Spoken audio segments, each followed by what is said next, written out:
art. Like absolute favorite, second to none. Can you guys guess what it is?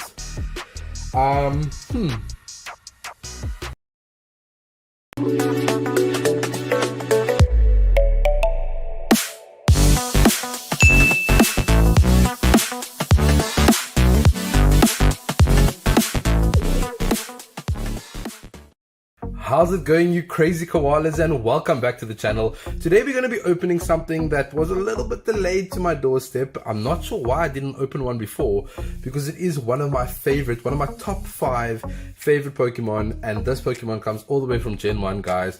We will be opening a Alakazam V box. I do love me some Alakazam.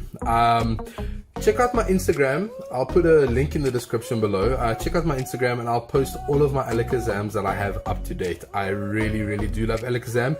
In fact, there's one particular artwork of Alakazam that is my all-time favorite Pokemon card art. Like absolute favorite, second to none. Can you guys guess what it is? What I'll do is, on the link to this video on Facebook, I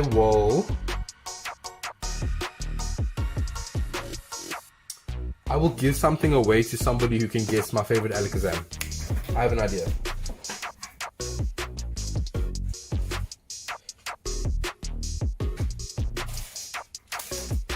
Okay guys, so here it is. I will give away this. You can get a Battle Styles check lane as well as a Battle Styles mini portfolio. So if you can guess my favorite Alakazam card artwork, you can win this. There we go. How nice is that? Before we go on any further, I just want to say that this video is sponsored by Unplug Yourself. Join the tabletop revolution today, as well as Solarpop, our premium importer of board games and toys and our exclusive distributor of all things TCG. Cool, let's get cracking on this Alakazam V. I see some Vivid Voltage in here, I see Sun and Moon in here, but all I care about is this beautiful Alakazam. I must be honest, I have grabbed one of these already. I don't remember what my pulls were like, but I just love Alakazam, so I'll take as many of these as I can grab. There he is, folks. Alakazam. Let's put him in a sleeve. We are still using Blastoise sleeves. Beautiful Blastoise. We get this Jumbo Alakazam card. Very cool Jumbo Alakazam. We'll just slip him under the playmat for safekeeping. There are a few under here already. And then yeah, we've got Vivid Voltage, Sun and Moon base set, and we've got Rebel Clash. So we'll start from Rebel Clash was very bad, so we'll do it in this order. For those who want the Alakazam online, grab him. He's all yours. Alakazam is pretty sweet, not gonna lie. Let's see what Alakazam does, guys. Zen Spoon for 1 psychic energy, put 3 damage counters on your opponent's Pokemon in any way you like. And then Mind Ruler, 30 damage, just attack does 30 more damage for each card in your opponent's hand. That's pretty cool. With a damage spread, you can use things like Horror Energy and do some extra damage. I'm really liking this card. Cool, we're going to start off with Rebel Clash, because for those who have been watching my channel for a while, we know how bad Rebel Clash was to me. It was absolutely terrible. Before I continue with the opening, and it's a white code, I just want to pause right there. This weekend is not the Kahuna Koala PTCGO Open. It is kind of, but this is the Chilling Rain PTCGO Open, and it's brought to you by Unplug Yourself ZA. There are some amazing prizes to be won, and it's absolutely free to play. It'll be the 26th and the 27th of June. You guys can get your free entries on kahunakoala.co.za/shop. When you guys purchase the ticket, you will get an automated email with instructions on how to enter, as well as a unique code that you need to use to enter the tournament. So I hope to see you guys there. I'm going to be streaming all weekend, so I'll be bringing you guys some premium TCG content for the weekend. So catch it, guys, catch it, please.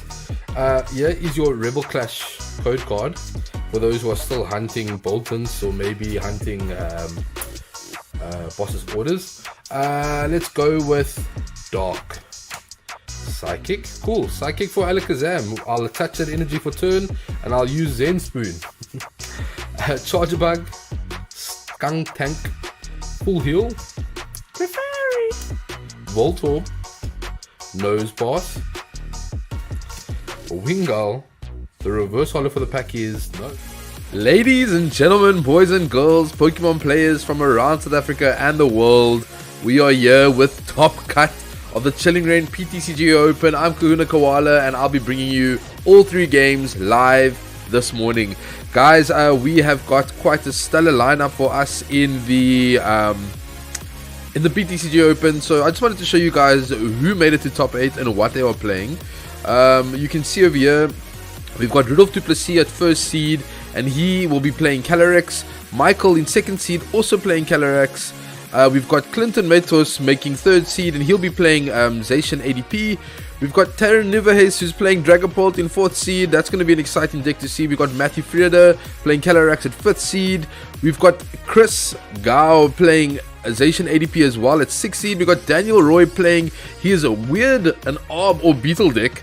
Coming in at 7th seed, and then we've got Andrew who is playing Zacian ADP as well. So we've got 3 Zacian ADP, 3 Shadow Rider Calyrex, and then we've got Dragapult and Orbeetle, which it's going to make it quite exciting. I mean, I would love to see one of those 2 decks outside of the norm make it. So yeah, we've got the players ready and revving to go, and we're going to get this thing started.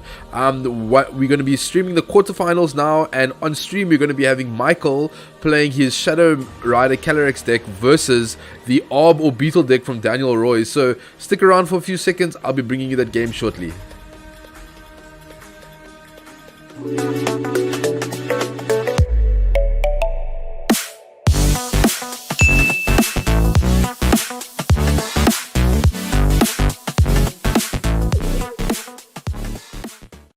How's it going, you crazy koalas, and welcome back to the channel. Today we're going to be opening something that was a little bit delayed to my doorstep. I'm not sure why I didn't open one before, because it is one of my top 5 favorite Pokemon, and this Pokemon comes all the way from Gen 1, guys. We will be opening a Alakazam V box. I do love me some Alakazam. Check out my Instagram. I'll put a link in the description below. Check out my Instagram and I'll post all of my Alakazams that I have up to date. I really do love Alakazam. In fact, there's one particular artwork of Alakazam that is my all-time favorite Pokemon card art. Like, absolute favorite, second to none. Can you guys guess what it is? What I'll do is, on the link to this video on Facebook, I will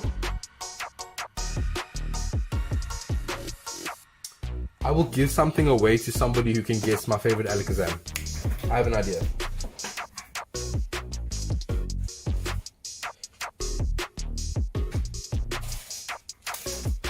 Okay, guys. So here it is. I will give away this. You can get a Battle Styles check lane as well as a Battle Styles mini portfolio. So if you can guess my favorite Alakazam card artwork, you can win this. There we go. How nice is that? Before we go on any further, I just want to say that this video is sponsored by Unplug Yourself. Join the tabletop revolution today, as well as Solarpop, our premium importer of board games and toys and our exclusive distributor of all things TCG. Cool, let's get cracking on this Alakazam V. I see some Vivid Voltage in here, I see Sun and Moon in here, but all I care about is this beautiful Alakazam. I must be honest, I have grabbed one of these already. I don't remember what my pulls were like, but I just love Alakazam, so I'll take as many of these as I can grab. There he is, folks. Alakazam. Let's put him in a sleeve. We are still using Blastoise sleeves. Beautiful Blastoise. We get this Jumbo Alakazam card. Very cool Jumbo Alakazam. We'll just slip him under the playmat for safekeeping. There are a few under here already. And then yeah, we've got Vivid Voltage, Sun and Moon base set, and we've got Rebel Clash. So we'll start from Rebel Clash was very bad, so we'll do it in this order.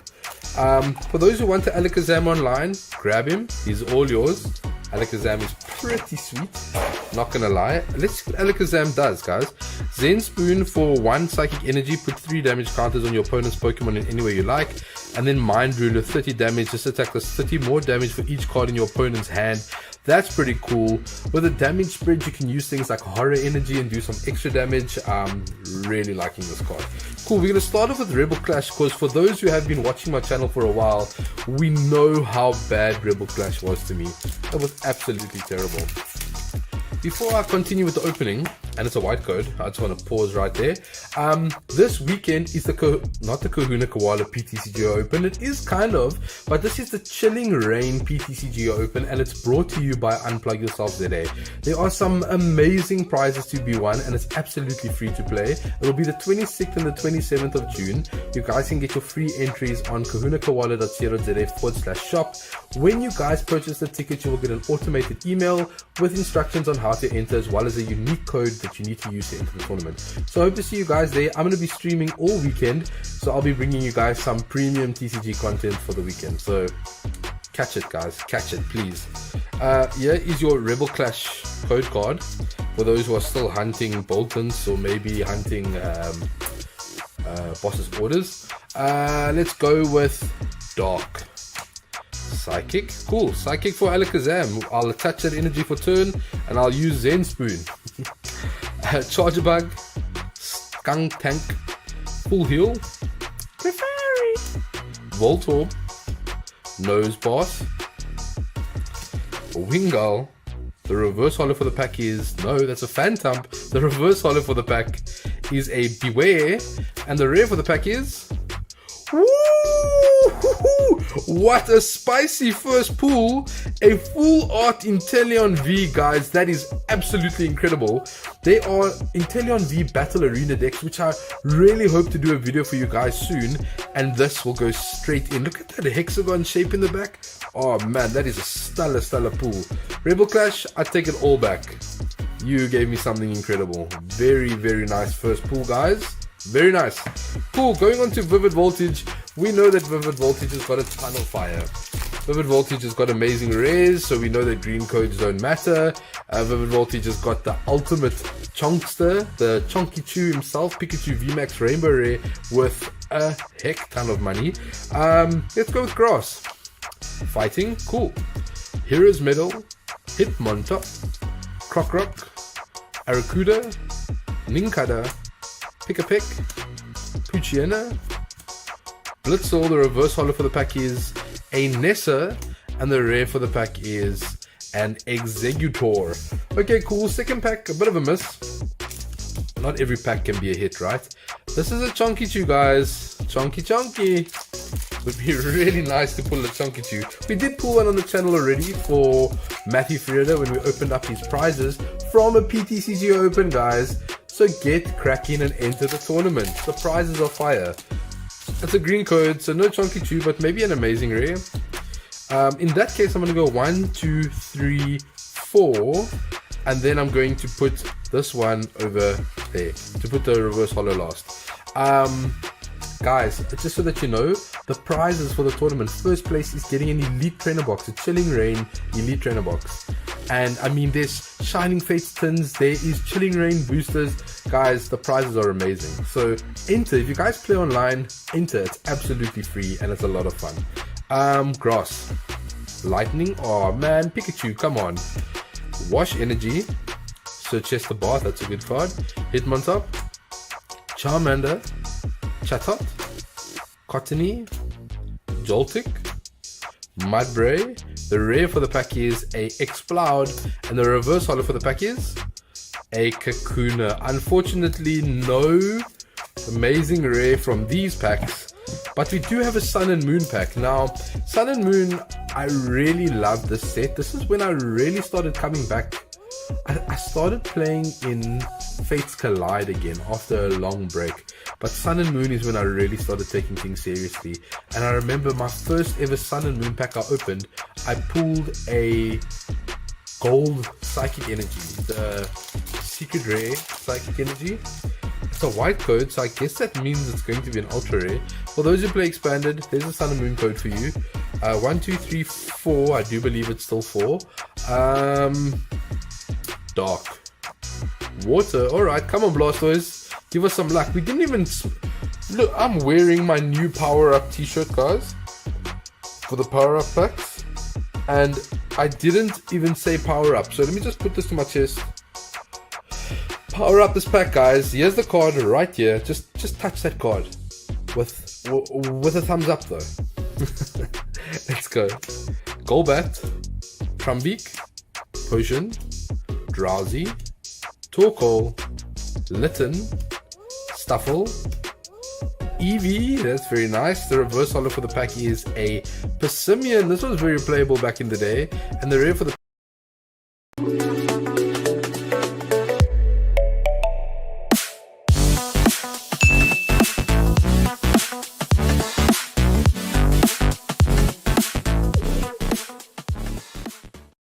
How's it going, you crazy koalas? Welcome back to the channel again. Today we have some Sword and Board stuff. So obviously today's video is sponsored by Sword and Board, one of our local game stores here in Cape Town. Check them out for all things TCG and board games and tabletop and etc. So Sword and Board, thank you very much. You can find a link to their website and their Facebook page in the description below. Sword and Board's been watching me open a lot of Shining Fates, and they seem to think that my luck for Shining Fates is incredible. So they have sent me some Shining Fates stuff. So today we're going to open this Crobat V Premium Box, Shiny Crobat Premium Collection. Super playable cards, and you get quite a number of Shining Fates booster packs. Not as much as the ETB, but you get a Crobat and a Crobat VMAX out of this. So let's get cracking. Very excited to open these boxes. Historically, just want to rip open first and then talk. Okay, historically, I have not pulled well for Sword and Board, and yet they still have faith in me to carry on opening for them. So I don't know if they're crazy or what the story is, but yeah, that's insane. Anyway, we'll take it. What we have in the box over here, sorry, I should be doing this on camera, my apologies. We've got a giant Crobat coin. It's these big coins again. Seems like Pokemon's sticking to this theme, like a really big coin, shiny Crobat.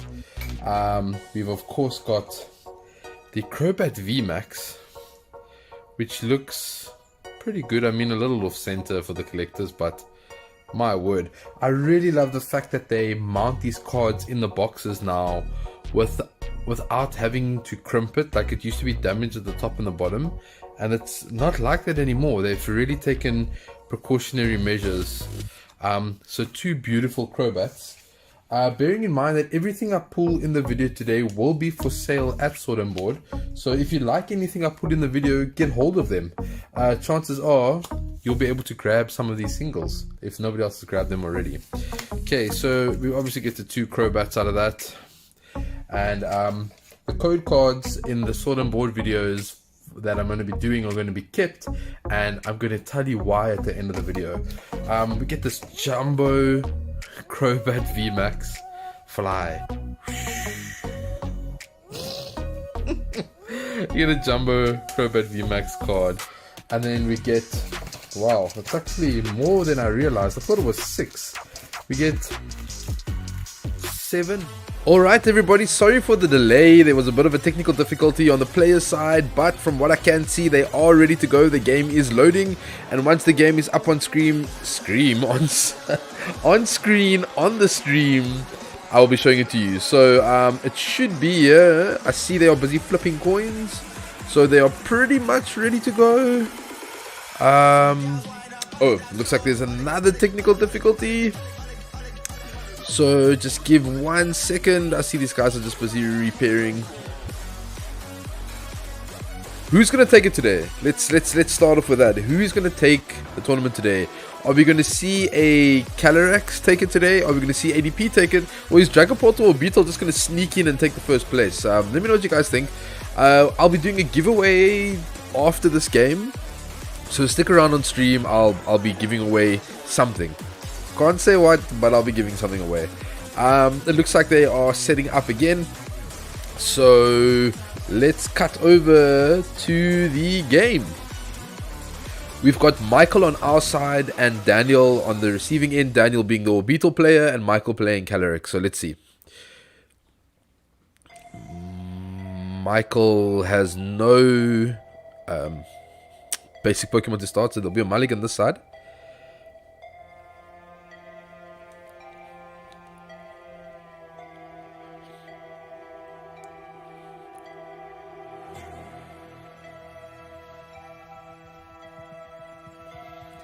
Waiting for... There we go. Let's see what Michael gets in his starting hand. Ooh! That is a terrible start for Michael.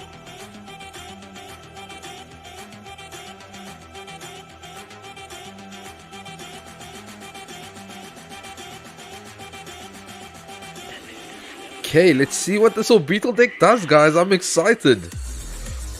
Touches an Aurora energies. He'll be discarding something. Dedenne, okay.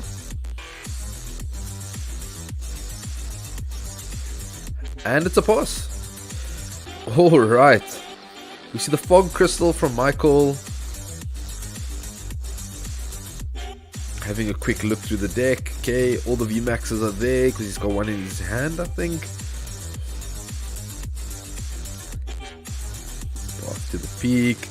Okay, so he's playing, looks like the same version that Matthew and Rudolph are playing. So I think all of the Shadow Rider decks that are in the final are relatively similar.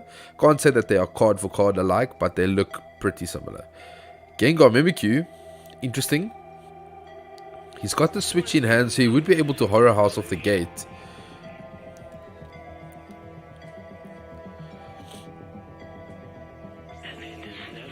Switch. Will he play a Marnie? He does play the Marnie. Cutting Daniel down to 4 cards.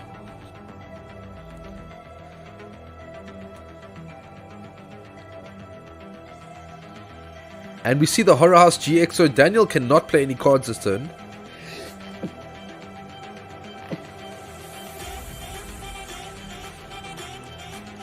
Daniel just does what he can do. He strafes for 20 and he chooses not to switch, which kind of shows that he hasn't got many items, I would assume. But Michael's hand looking really poor at the moment.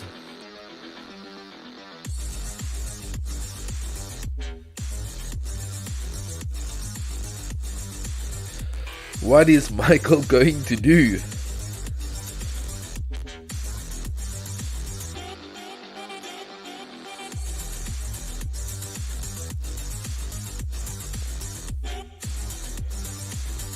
Michael weighing out his pros and cons here. We see the energy attachment to the Gengar. We see the air balloon. And the Trevnoir coming down. We see Path to the Peaks and a Poltergeist for 100. Ooh, he plays Garchomp Giratina in this list. That's quite interesting. So Orbeetle and Garchomp Giratina. Giratina Garchomp. Okay. Oh, I love that artwork of that Garchomp Giratina, man. That is such an amazing artwork. We see the Orbeetle come down. He's gonna go search for a VMAX now. See Sonia. Will he go fetch 2 grass, maybe? No, he took a Cricketune. Okay. Cool, so Cricketune will get him some card draw.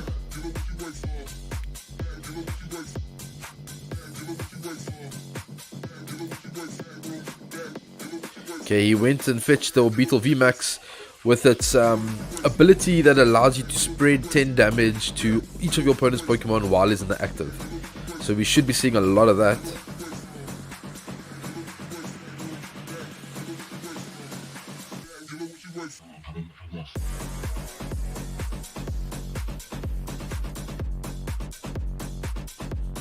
Cool, Orbeetle VMAX.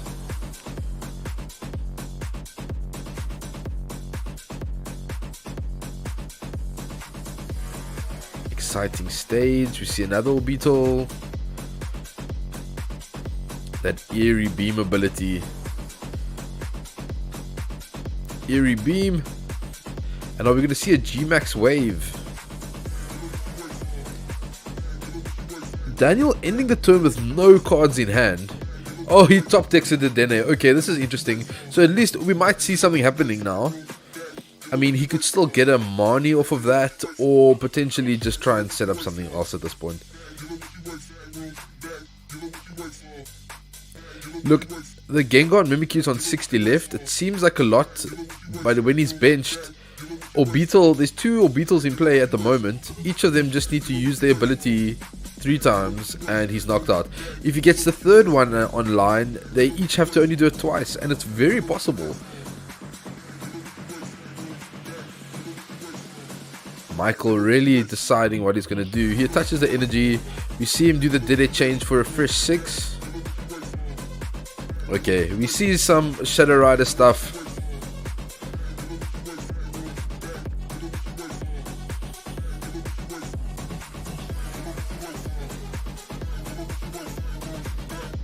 Options a little bit limited here.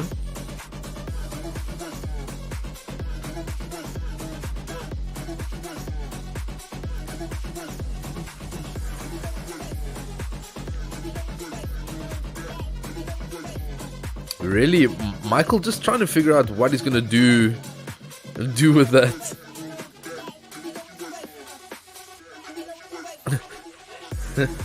The Dene VMAX very strong.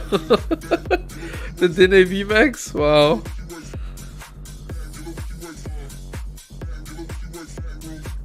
Okay, we see the Mars Shadow, cool. So he'll be getting rid of the Turf Field.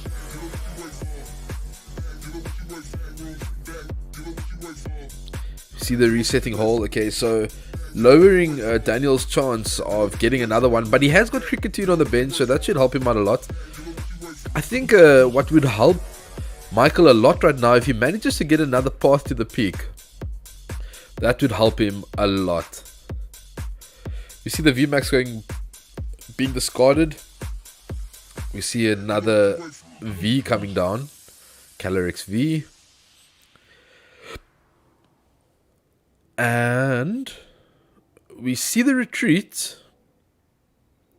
I'm sure he'll be retreating into a Calyrex. No, into a Dedenne. Okay, so just trying to get himself out of harm's way here. And it's a pass. So Daniel's got a couple of options in his favor here. I mean, he drew 2 cards of the Cricketune. He obviously couldn't play that one. All net decks, bad list from same side. Yo, Casey's on fire today. Eerie Beam, 10 damage to everything on the board. A boss's orders, and that's going to take out the Gengar and Mimikyu. So that is a quick 3 prizes for Daniel. Daniel going down to 3 prizes in game number 1 of the quarterfinals. So pressure is on for Michael at the moment. The Dene is promoted. We see the VMAX going to be played.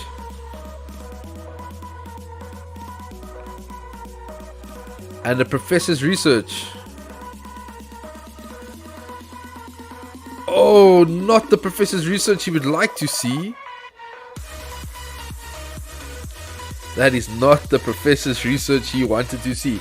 Look, he can still draw 2 cards off of the Calyrex's ability.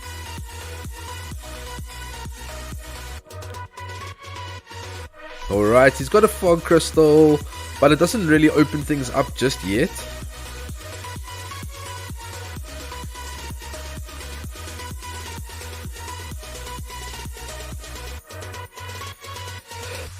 We see the manual attachment to the Trevnoir. That's a 250 target. If he gets a boss off of this reset stamp, that's game, guys. No, it's not 250. I lie. It doesn't count his energies. It's 50 plus. So it'll be 200. Okay. But still, super risky. Super risky player. We see another Orbeetle come down from Daniel. 3 cards in hand for Daniel. So Cricketune is currently off. We see a Skylar. Skylar can get Cricketune going again.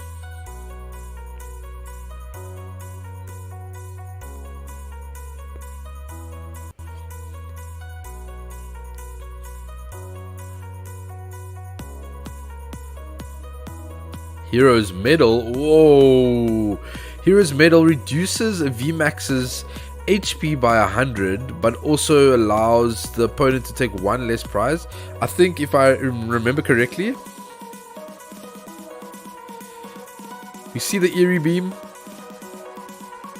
Does Daniel have a switch? No, it's just a G-Max wave for 50, and away we go.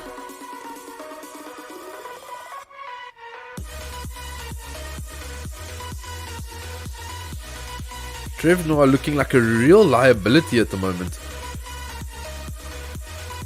Michael really needs to get some Calyrex set up here. He'll be drawing off this, so let's have a look. If he can get another VMAX. He got another VMAX, that's exactly what he needed. So he'll be able to accelerate another energy to the Calyrex. So it'll be, if he gets in total 6, that's 190. It'll be enough to knock out the Orbeetle. Path to the peak, that's what he wants to see. That's what he wants to see right now. I think that path to the peak will bring major trouble.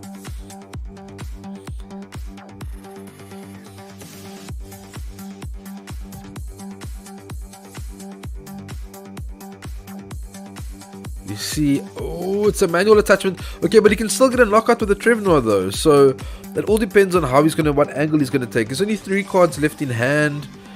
So path to the peak maybe, and then retreat into Trev Noir. Let's see what he does. You see the Fog Crystal for a Marshadow. Benches the Marshadow. Plays the path to the peak. I feel like that's a very important play at the moment. So Trev Noir is going to disrupt things a bit. He's going to shuffle 2 cards back into his deck at random. And that's, I think that is only 2 prizes now for Michael, if I'm not mistaken. I just haven't seen Hero's Medal being played too much. But I think he only takes 2 prizes. Let's see. It is only 2, so I was right. Going down to 4 prizes. And Daniel with 1 card in hand and abilities are shut off. That seems a little bit bad for Daniel, unless he's got something to deal with the stadium.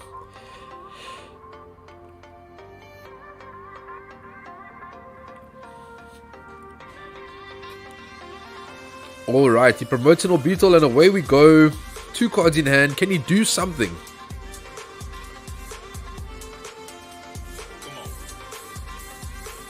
You gotta love that Skylar artwork though, right? He attaches an energy for the turn.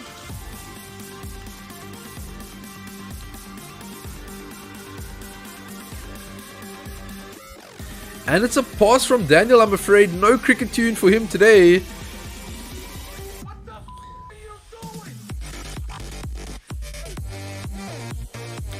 Okay, so Michael's got a few options. He's got bosses in his hand, so he gets to choose how he wants to do this. It looks like he's eyeing out the bench Orbeetle, or not. No, he's just going to Night Watch. He's got 2, 1. Okay, he hits the Night Watch for 150. Shuffles the last cards of Daniel's in hand. And Daniel needs to hope for an amazing top deck here. Does he get it?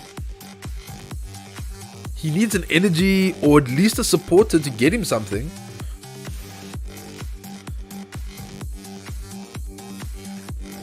Will he get it? Looks like he's a little bit stuck. If it was something he could play, I'm almost certain he would play by now. Daniel just weighing out his options here. He's clearly thinking if he should retreat or not. He attaches the energy to the active. We might see a retreat. I think we will.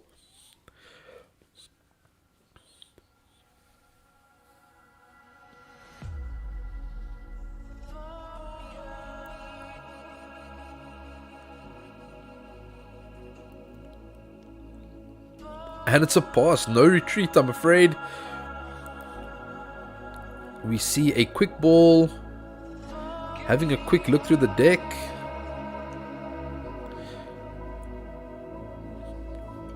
Another quick ball, discarding another. Alright, just thinning the hand out a bit, I guess. And we see another Night Watch. Are we? Do we? We do. That leaves Orbeetle on 10 HP left. Can Daniel get a top deck? Did Daniel find something useful? He found a fighting energy for the Giratina, so he could retreat, maybe snipe at the Dene. Let's have a look. So he could essentially hit the Dene, putting it down to 110. No, he's just going to hit the active. No resistance applied for the active.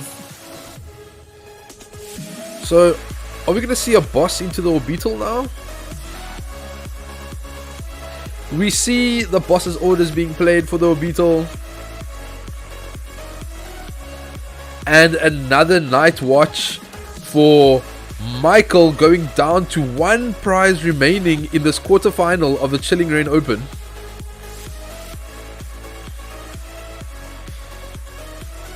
And can Daniel find a response? That's the real question. Can Daniel get something out of this?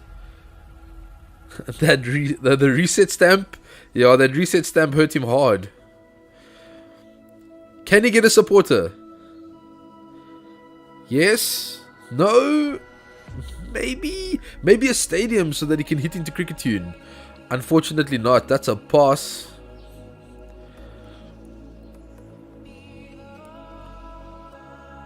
Michael now having some energies in hand. Resetting hole? Okay, so he... Wow, Michael's going to be nasty here. So he's going to Underworld Door and then just put another one back into play. That's super nasty. Giving Daniel false hope here. He's got 7 energies, which puts him up to 220 damage with Calyrex. Oh, he's going to boss. He's got game. Okay, he's going to boss the Cricket Tune. Alright, so game 1 will go to Michael. We see him take that last KO on the Cricket Tune. And just enough. Guys, what a first game. Michael really had a bad handoff of his own Marnie. And it looked like Daniel was being the aggressor. And then a hardcore reset stamp into a night watch. And it just shut Daniel out of the game. They're going to be setting up game 2 now. And what can I say? It's... I definitely see the potential in the Orbeetle deck. I see that, like, it is definitely capable of doing some crazy things. But can Daniel turn this around and make this a nail biter? Like, I feel like it is quite possible. I really want to see what other funny tricks that this Orbeetle deck's got. It plays Giratina Garchomp, plays Heroes, Middles, like, it's playing a little bit of everything. But it looks like they are flipping and deciding who's going to go first. And as soon as they draw cards, I will be able to bring the game up on stream for you guys. I haven't quite decided on what I'm going to be giving away yet. I have a few options, so I'll decide on what to give away in a little bit.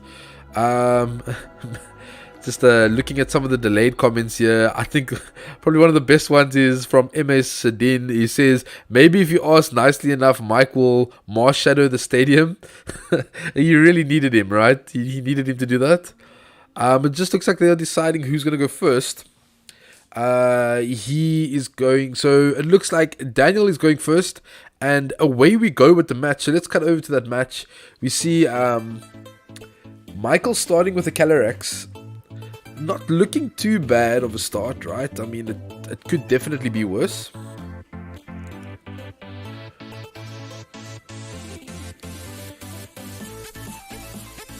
We see Daniel starting with 2. What's the bet? The active is an Orbeetle. Yes, Orbeetle. Nice. Cool. Let's see what Daniel can do.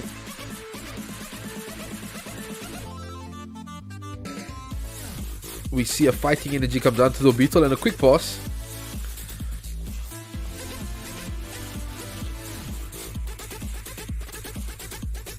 Michael deliberating, as Michael seems to do.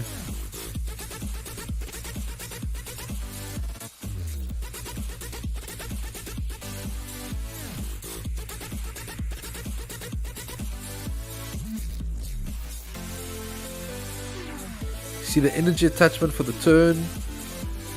We will potentially see the air balloon and then a research, right? Look, Daniel does play special energies. We saw the Aurora energies come down. So that first attack might not be a total miss. It also stops him from playing Turffield Stadium as well, which makes things a little bit awkward. We just see the Shadow Mist, so we won't be seeing a Turffield and we won't be seeing any Aurora energies.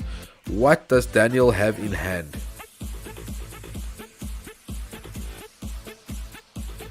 We see the Orbeetle VMAX come down, so no Turffield required today. And a Karina's Focus drawing an extra 3 cards. See a fighting energy attached to that bench Giratina. We see the Eerie Beam doing 10 damage. And it's a pass from Daniel. We see the Evolution Incense for the Calyrex. So there looks like there's one Calyrex prized. All the V's are there. The Mars Shadows are there. The Dedenes are there. All fog crystals are there, so it looks like pretty much all the main moving components are there. 2 of the stadiums are into.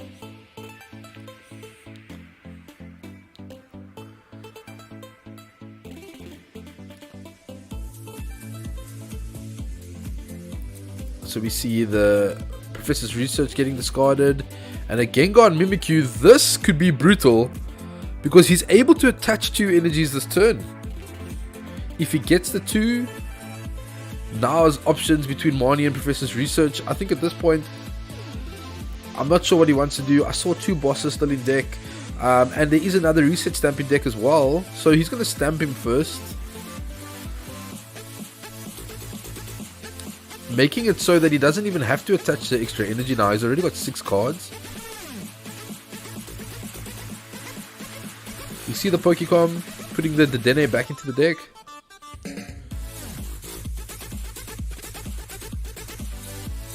Eyes out another Calyrex V.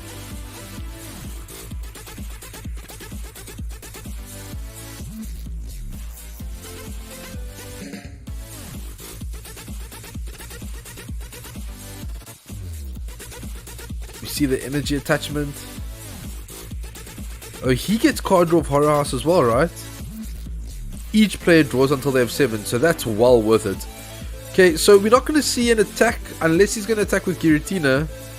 But Daniel's got 8 cards in his hand, guys. This is not looking good. And he only needs 6. That 10 damage, very relevant in the beginning, strangely enough. That 10 damage from the Calyrex V. Because it just means that it's 1 less trainer card that he needs in his hand.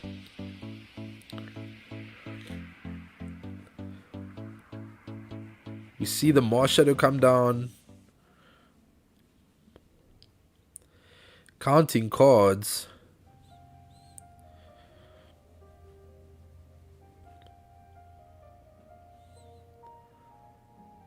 Very difficult situation here for Michael, because you want to try and set up further, but also you don't, because it means you're going to be cutting his hand down if you play a Marnie, and you're going to be losing a lot of resources playing at the Dedenne. So it is a bit of a difficult decision.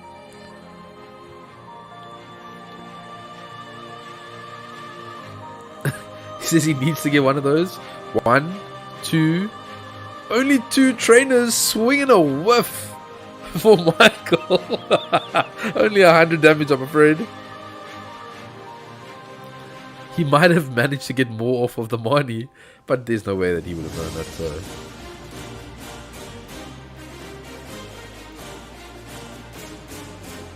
Skylar, maybe to get a Turffield Stadium or a Hero's Medal.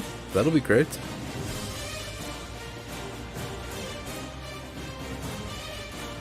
Ends Resolve. Wow, that's spicy. Ends Resolve though. Ends Resolve. I would have never thought. I mean, that's one way to charge up for the GX. And a max wave for 150, putting this Gengar in serious trouble.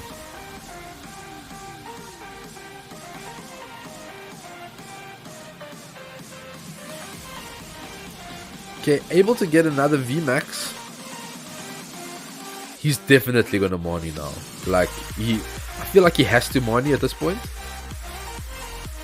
He can get another 3 energies in total if he gets a good play, which means it's 1, 2, 3, 6, 18, 19, 10 shy, not enough. But it is Daniel's best friend has returned. The Trevnoir.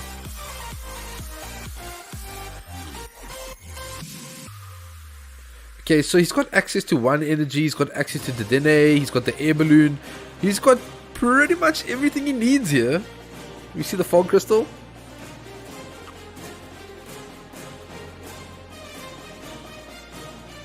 Underworld door. He's going in for it. He is going for it, boys and girls. He got the fog crystal, that's all he needed. That's all he needed.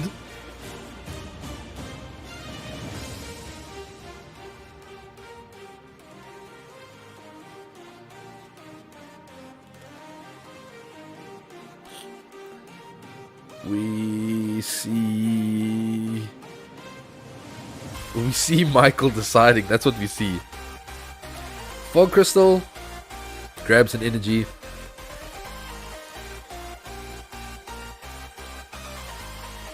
All naturally attached to the Trevnoir and retreat into Trevnoir. I'm just trying to call these things before they even hit. Let's see what Michael does. Quick ball, maybe for a Dedenne. Is he wanting to turn off abilities? He's got 2. Yeah, he went to go look for it. I smell what he's cooking. I smell.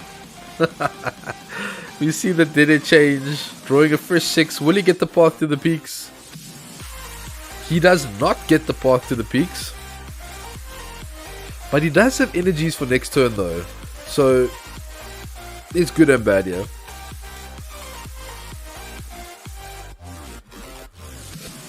Trevnoir coming in to do his duty with a Night Watch for 150. And Daniel shuffles back in. An Aurora energy and a switch. That's not too great.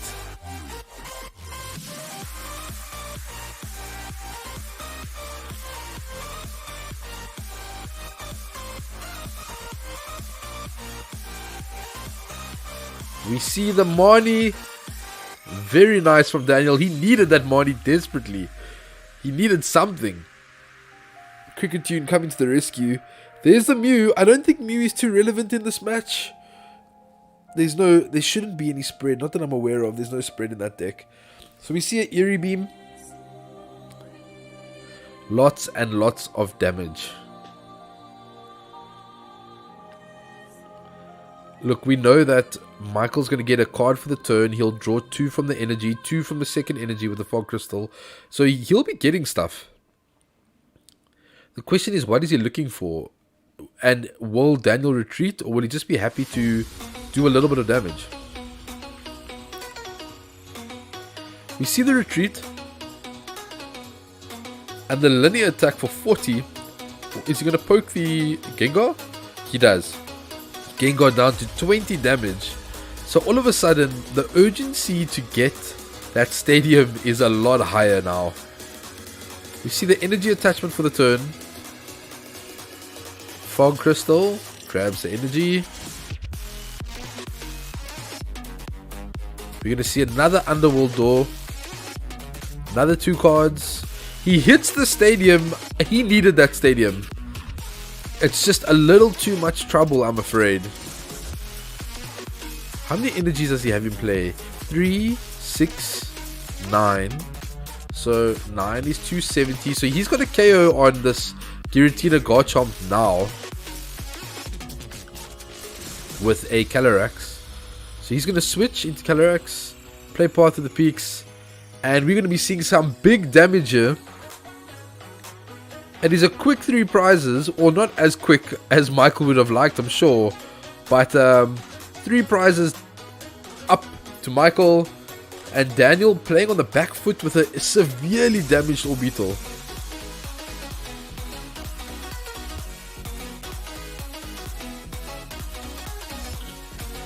We see an Orbeetle come down.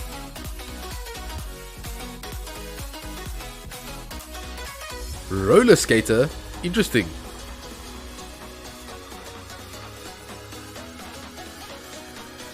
Daniel just playing all of his full arts in his deck.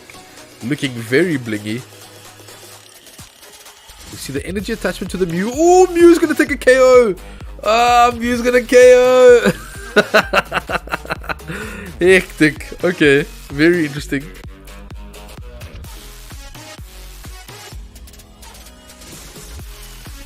We see Mew coming in with the Psy Power.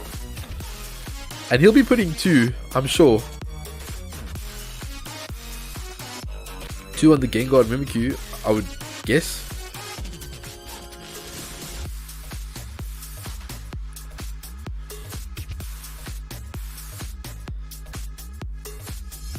And that's 3 prizes for Daniel as well, going down to 3 prizes apiece. And it's 3 all in game 2 of this quarterfinals of the Chilling Reign PTCGO Open. The Dene is looking good. The Dene is what he needs, right? He's going to resetting hole. The Dene can try and draw him into the boss for the game. He can still draw some cards with the Calyrex now to see if he can get the boss that way. Does he? He should have a boss. He's only got 6 cards left.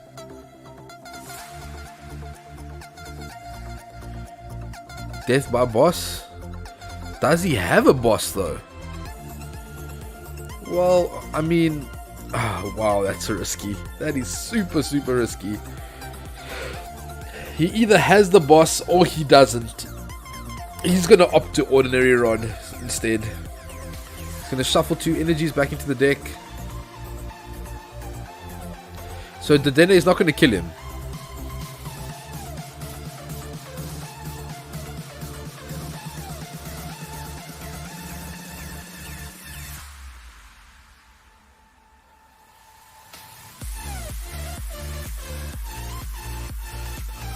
He's really contemplating. I don't even remember if he has a boss.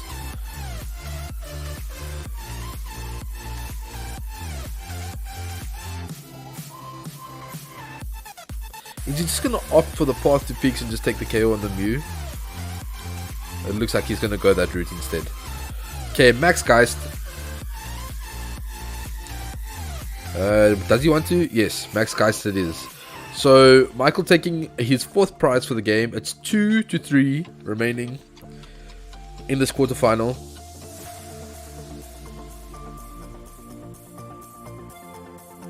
And we see the Orbeetle come up. And away we go. It is 8 energies in play right now. He needs 10 and he knows he shuffled 2 in. So at the end of the day, he can play the Dene next turn, attach the energies he requires to attach and get the KO on a 310 HP Orbeetle. That's my calculation anyway.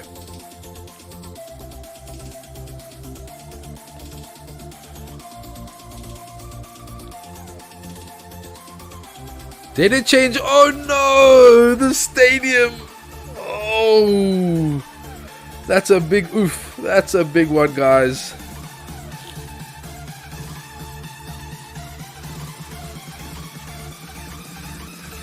You see the energy to the active.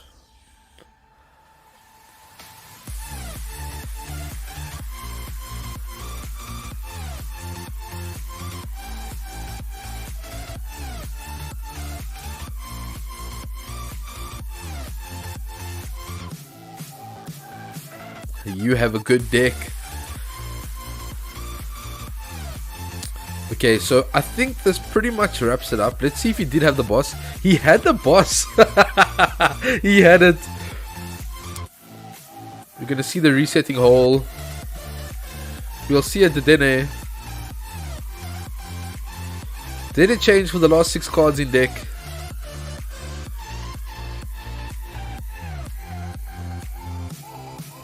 There's the boss's orders.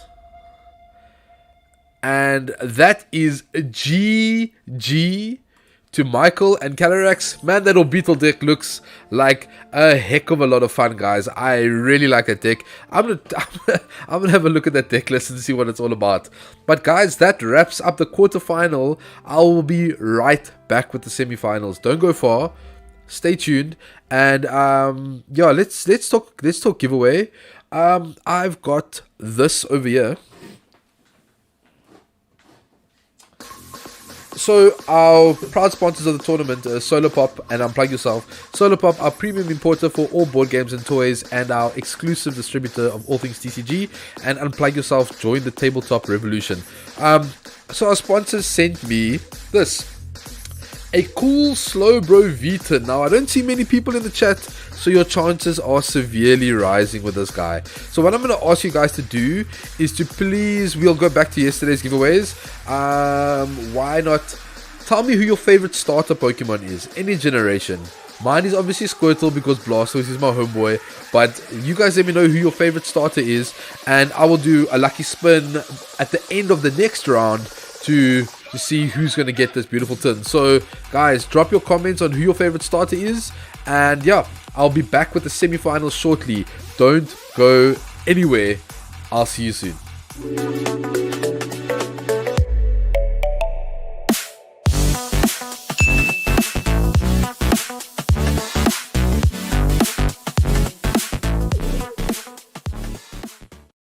How's it going, you crazy koalas? Welcome back to the channel again. Today we have some Sword and Board stuff. So obviously today's video is sponsored by Sword and Board, one of our local game stores here in Cape Town. Check them out for all things TCG and board games and tabletop and etc. So Sword and Board, thank you very much. You can find a link to their website and their Facebook page in the description below. Sword and Board's been watching me open a lot of Shining Fates, and they seem to think that my luck for Shining Fates is incredible. So they have sent me some Shining Fates stuff. So today we're going to open this Crobat V Premium box, Shiny Crobat Premium Collection. Super playable cards, and you get quite a number of Shining Fates booster packs. Not as much as the ETB, but you get a Crobat and a Crobat VMAX out of this. So let's get cracking. Very excited to open these boxes.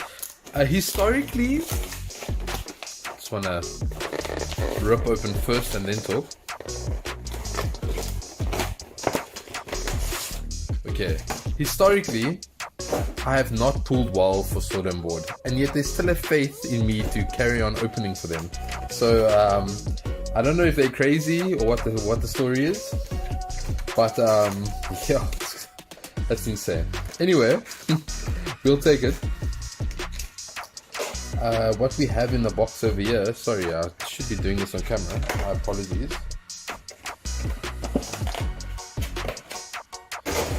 We've got a giant Crobat coin. It's these big coins again. Seems like Pokemon's sticking to this theme, like a really big coin, shiny Crobat. We've of course got the Crobat VMAX, which looks pretty good. I mean, a little off center for the collectors, but my word, I really love the fact that they mount these cards in the boxes now without having to crimp it. Like, it used to be damaged at the top and the bottom, and it's not like that anymore. They've really taken precautionary measures. So two beautiful Crobats. Bearing in mind that everything I pull in the video today will be for sale at Sword and Board. So if you like anything I put in the video, get hold of them. Chances are you'll be able to grab some of these singles if nobody else has grabbed them already. Okay, so we obviously get the two Crobats out of that. And the code cards in the Sword and Board videos that I'm going to be doing are going to be kept, and I'm going to tell you why at the end of the video. We get this jumbo Crobat VMAX fly. You get a jumbo Crobat VMAX card, and then we get, wow, it's actually more than I realized. I thought it was 6. We get 7 booster packs. Cool, so without further ado, let's get cracking on them boosters. Sword and Board isn't particularly wanting anything in particular. They are wanting Actually, the Shining Fates codes we can give. We can give these. There's the code card. I did do it already. They're not what they. None of the customers have approached them, well, or they haven't told me in any case what they're looking for. Fire, grass, Floatzel. See, my face light is ruining my card light here again. Gym trainer, Thwacky, Shinx, Coffee, Basil, Trapinch, Rowlet. The reverse holo for the pack is a Rusted Shield, and the rare for the pack is a Volcanion. First pack, swing and a miss, guys. Swing and a miss. On to the next one. There's the code card. 1, 2, 3, 4. For those who didn't watch the last video, the reason why we're covering the QR codes is because bots are stealing the codes, and people did get hold of me and told me that they managed to get some codes, which is great. Water energy, grass again, Tropius, ball guy. Let me see if I can do this. Maybe that'll help a bit. Kind of ball guy. Ooh, story about ball guy. In Shining Fates, majority of the people who have pulled well have noticed that there's a ball guy in their pack. So interested to see if this is the case for us today. So ball guy is in there. Luxio, Eevee, Grookey, Snom, Spinarak. The reverse holo is no, that's a Morpeko. The reverse holo for the pack is also a Morpeko, and the rare for the pack is Boss's Orders. Okay, Boss's Orders is not bad, but I think we've debunked the ball guy theory in one pack, guys. Maybe let's check on another pack if we get another ball guy. Right now it's 0 for 1 on the ball guys. There's your code card. 1, 2, 3, 4. Psychic, fighting. Got none right today. Thwacky, ball guy. Okay, it's another ball guy pack. Rusted Sword, Rowlet, Horsey, Snom, Spinarak, oopsie, Cufant. Oh, Rillaboom is the reverse holo, and the rare for the pack is a Yanmega. Okay, so ball guy, definitely that whole theory is out the window. Ain't happening. Alrighty. Here's the code card. 1, 2, 3, 4. Lightning, water. We're not getting any code cards right. Aldegos, Dartrix, Rusted Shield, Grookey, Horsey, Coughing, Shinx, Spinarak. The reverse holo for the pack is a Yanmega, and the rare for the pack is a holo Rillaboom. Okay, so there's 2 Rillabooms if anybody's trying to build Boombox. That's a thing.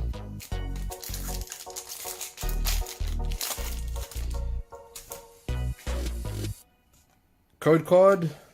1, 2, 3, 4. Come on. We've got 2 boosters after this.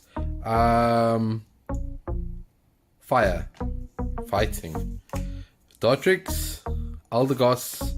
Rusted Sword, Rowlet, Basil, Spinarak, Morpeko, Grookey. The reverse holo is a reverse holo ball guy, and the rare for the pack is a Volcanion. I am starting to feel really bad about this, like incredibly bad.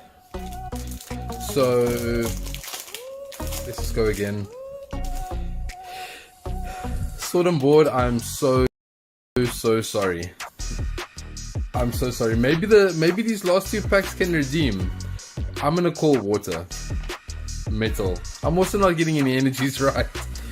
Team Yaltao, Luxio, Dartrix, Basil, Morpeko, Eevee, Shinx, Rowlet. The reverse holo for the pack is a Coughing, and the rare for the pack is another Rillaboom. That is insane.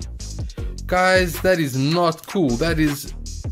We've pulled 3 Rillabooms now? 3?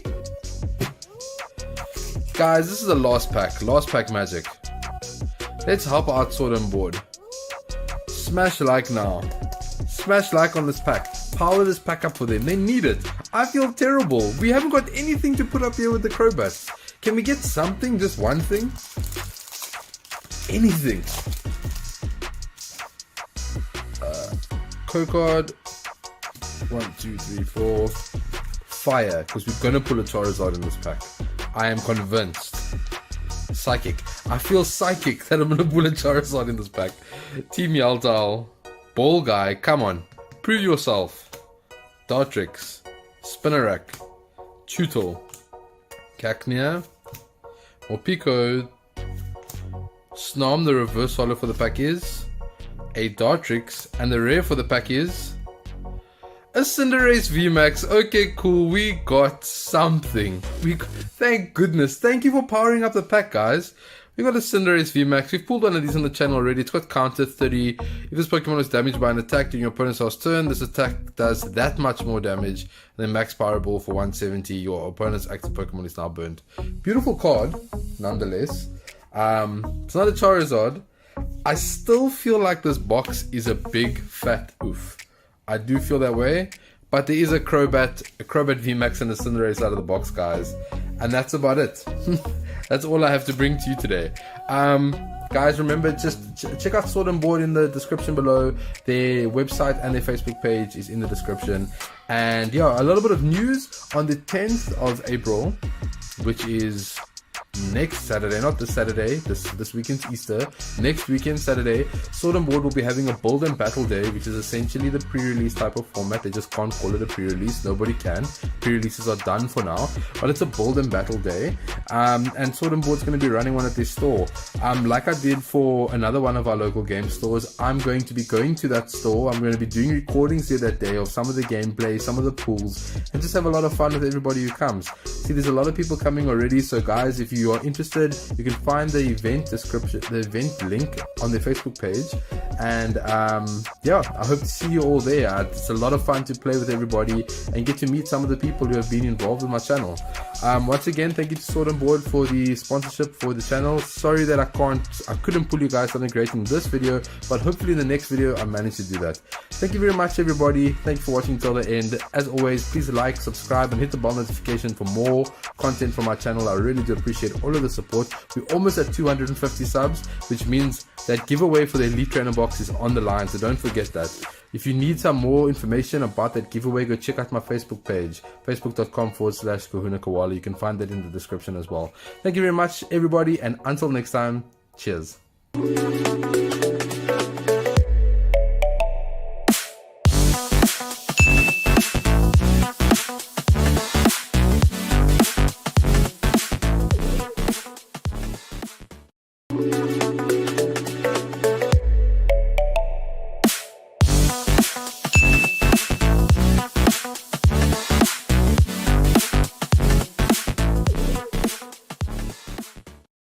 How's it going, you crazy koalas? Welcome back to the channel again. Today we have some Sword and Board stuff. So obviously today's video is sponsored by Sword and Board, one of our local game stores here in Cape Town. Check them out for all things TCG and board games and tabletop and etc. So Sword and Board, thank you very much. You can find a link to their website and their Facebook page in the description below. Sword and Board's been watching me open a lot of Shining Fates, and they seem to think that my luck for Shining Fates is incredible. So they have sent me some Shining Fates stuff. So today we're going to open this Crobat V Premium box, Shiny Crobat Premium Collection. Super playable cards, and you get quite a number of Shining Fates booster packs. Not as much as the ETB, but you get a Crobat and a Crobat VMAX out of this. So let's get cracking. Very excited to open these boxes.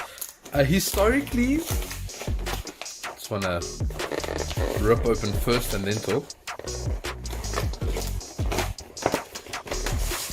Okay, historically, I have not pulled well for Sword and Board, and yet they still have faith in me to carry on opening for them.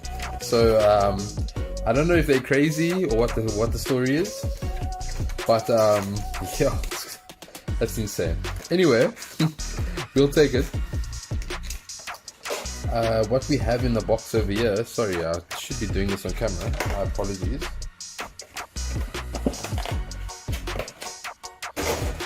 got a giant Crobat coin. It's these big coins again. Seems like Pokemon's sticking to this theme, like a really big coin, shiny Crobat. We've of course got the Crobat VMAX, which looks pretty good. I mean, a little off center for the collectors, but my word, I really love the fact that they mount these cards in the boxes now without having to crimp it. Like, it used to be damaged at the top and the bottom, and it's not like that anymore. They've really taken precautionary measures. So two beautiful Crobats. Bearing in mind that everything I pull in the video today will be for sale at Sword and Board. So if you like anything I put in the video, get hold of them. Chances are you'll be able to grab some of these singles if nobody else has grabbed them already. Okay, so we obviously get the two Crobats out of that. And the code cards in the Sword and Board videos that I'm going to be doing are going to be kept, and I'm going to tell you why at the end of the video. We get this jumbo Crobat VMAX fly. You get a jumbo Crobat VMAX card, and then we get, wow, that's actually more than I realized. I thought it was 6. We get 7 booster packs. Cool, so without further ado, let's get cracking on them boosters. Sword and Board isn't particularly wanting anything in particular. They are wanting... Actually, the Shining Fates codes we can give. We can give these. Here's the code card. I did do it already. None of the customers have approached them, or they haven't told me in any case what they're looking for. Fire, grass, Floatzel. See, my face light is ruining my card light here again.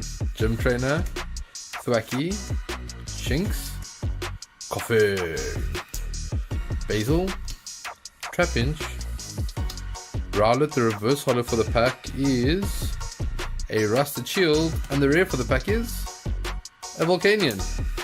First pack, swing and a miss, guys. Swing and a miss. On to the next one. There's the code card.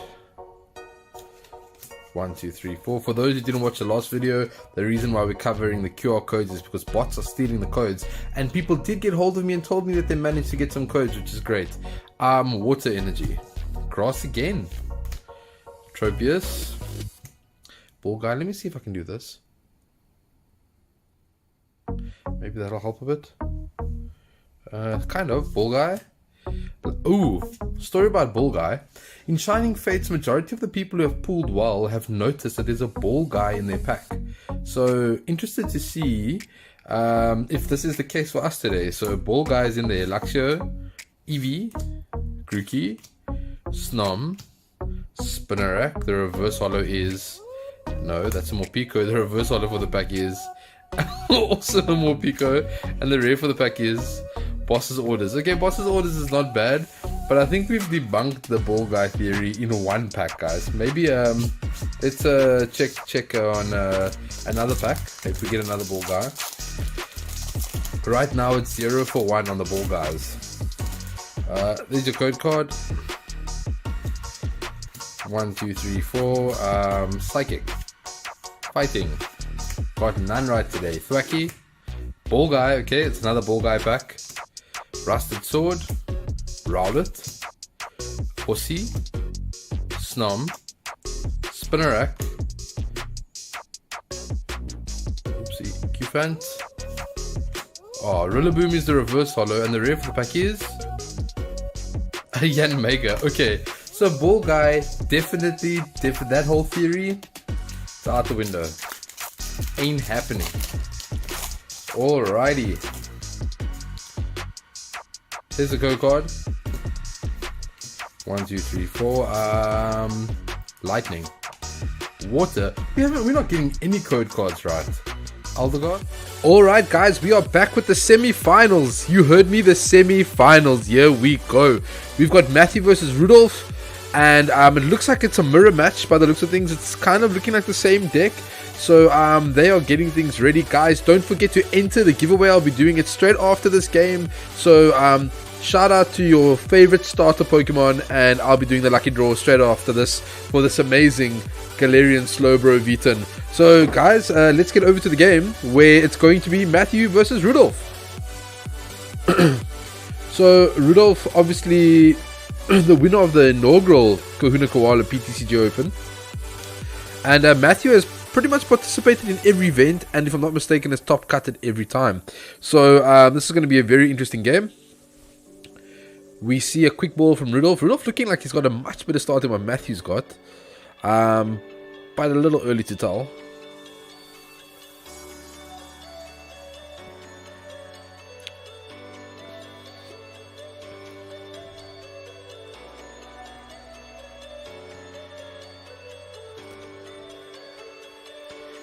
As it stands right now in the finals, we've got 3 Calyrex decks and 1 ADP Z deck.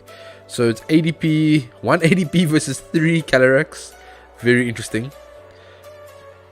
We saw the Crobat from Rudolph now, and we see a Fog Crystal.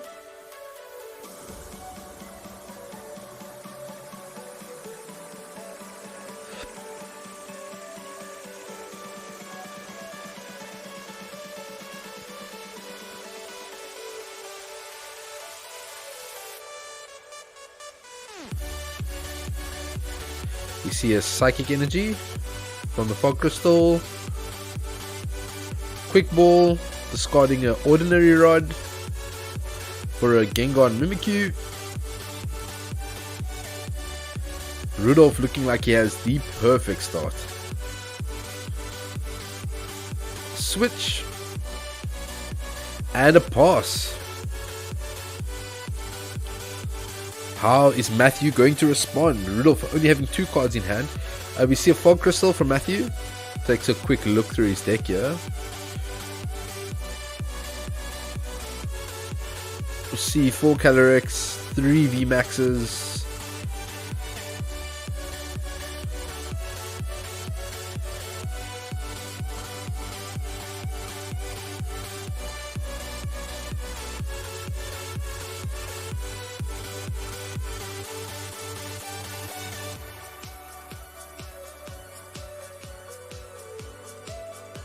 Matthew looking like he's got majority of his pieces.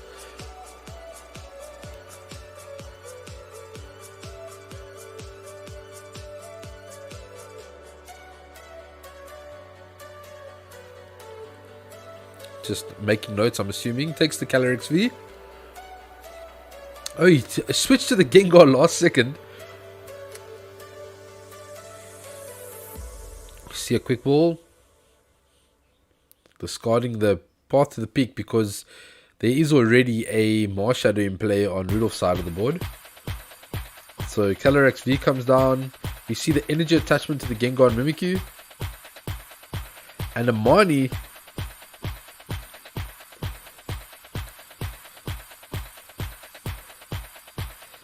And no switch. He can still play Fog Crystals. He can Pokecom to get a... does he play Crobat? I think he does.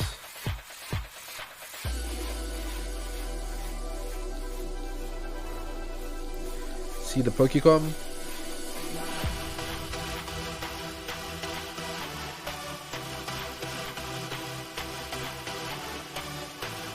No Crobat. So this looks like a tiny bit of a backfire. See path to the peak. We see Marshadow. And it's a pass. Okay, so it's more than likely that Rudolph is going to try and Horror House now with the 2 energies to maximize. Unless he manages to pull off a fully powered VMAX, which is very possible. If he evolves 2, he's got 2 extra attachments plus the attachment for the turn. He just needs to switch in an Air Balloon and he's out. So, but that would still only equivalent to 130 damage. So it wouldn't be enough.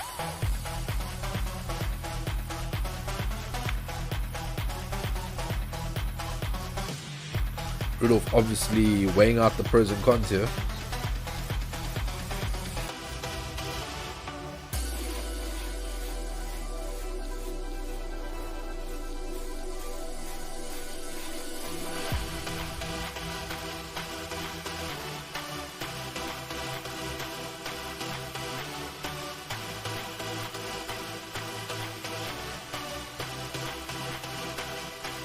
See the Marshadow. Rudolph still has a couple of options available to him. We see the Professor's Research. Okay. Rudolph going in hard to get those VMAXs.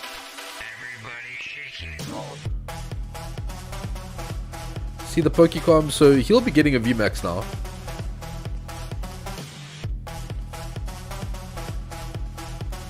There we see it, Shadow Rider VMAX.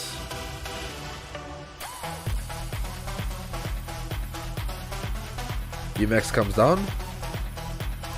We see the Marshadow play. Underworld Door, attaching an energy, drawing 2 cards.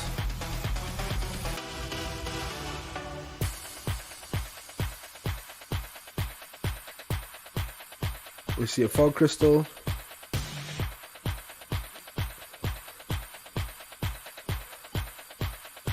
For another Calyrex V, basically getting back the card he just put in. Plays down the V. Air Balloon on the Gengar Mimikyu. And a Horror House GX with the additional. And that, my friends, is a ton of damage. Quick pass from Matthew. And away we go. That is 300 damage. Did Rudolph manage to pull a boss's orders? And he still can, because he's going to be drawing more cards of the Shadow Riders. There's another one. So we got 5. So that's 160. That's enough.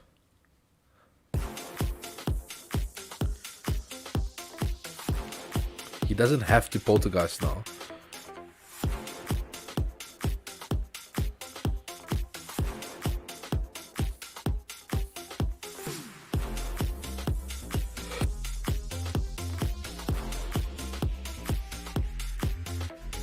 We see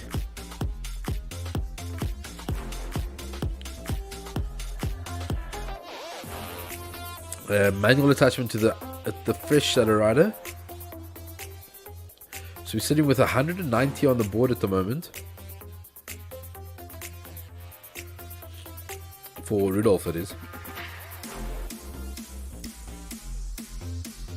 See the switch. And another switch. And then a retreat. No. There's the boss. Ouch! It hurts. Poltergeist for 300 damage.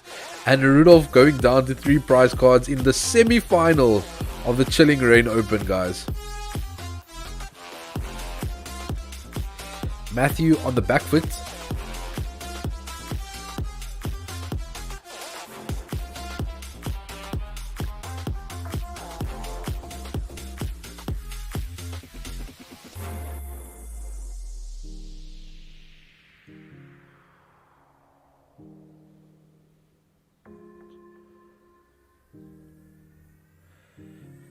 Manual attachment to the Trevnoir. Is he going to go in with Trevnoir? Very interesting. Very interesting. Professor's Research. Professor's Research. He did not get a single Pokemon. That is a fat oof. Like, I don't know how Matthew's going to cope with that now. He's going to set up a Marshadow and pass. Oh man, what a whiff for Matthew, I'm afraid.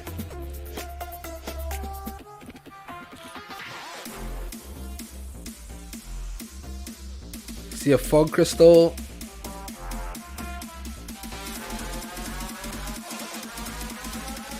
Underworld Door. Just getting miles ahead here after that Horror House. What is that? 8? Wow. 250. That's 280 on board. He's picking and choosing at this point. He's got the boss. That's game. That is game. That's a quick game for Rudolph. Quick game 1.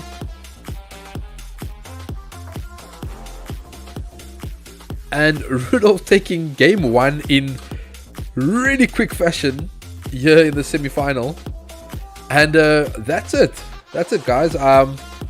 So they'll set up their second game. What a masterclass from Rudolph, and just really being as aggressive as possible. That Horror House really hurting Matthew early. So yeah, very interesting. I'm keen to see what Matthew's going to try and respond with, because this is the semi-finals. This is single elimination. There is nothing after this but the finals, and then the mountain peak, the tippity top of the games of the weekend. So yeah, guys, it looks like they are getting started, and yeah, let's kick this show off for game number 2 of the semi-finals of the Chilling Reign PTCGO Open, brought to you by Solarpop and Unplug Yourself. We see Rudolph for game up.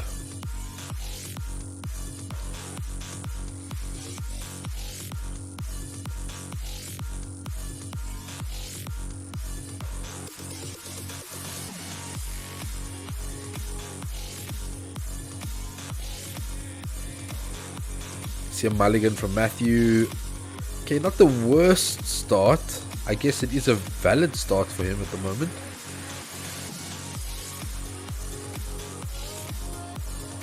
I mean, if he's thinking about going second, he asked to go second. I'm sure the Gengar Mimikyu is where he wants to be. Let's see what Rudolph can pull off. Turn 1.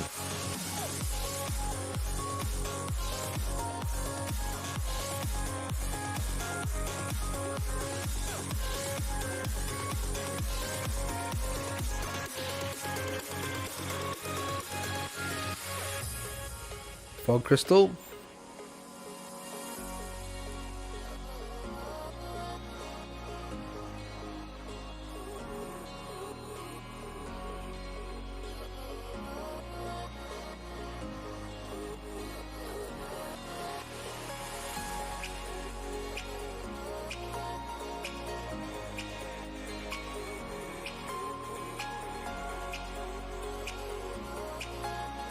See Gengar Mimikyu off the Fog Crystal.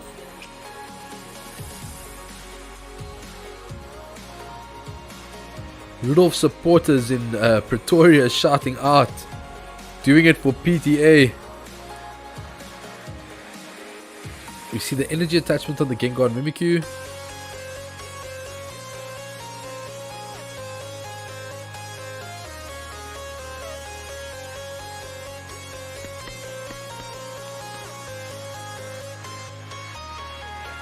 Quick ball.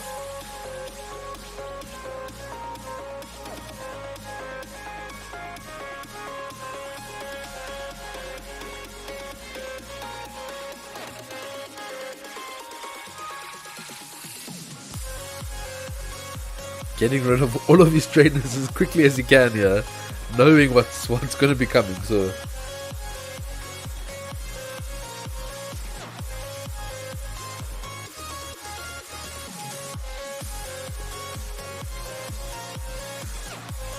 steady change for Rudolph. That's risky. If he gets a handful of supporters now, he's in a little bit of trouble with this Gengar Mimikyu. And it's a pass. He didn't play anything off the back of that. See a Fog Crystal.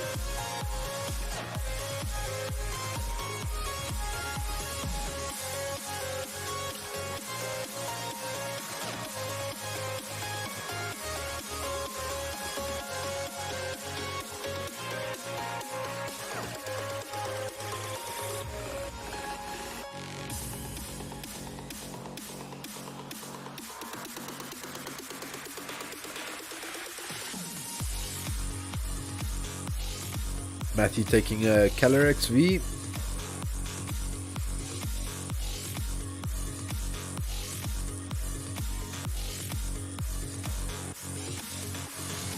Discarding the path to the peak. Getting another Calyrex V.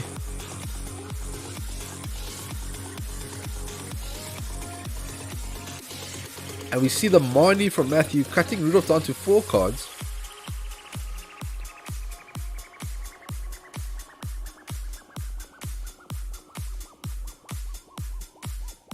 We see the Trevnoir coming down.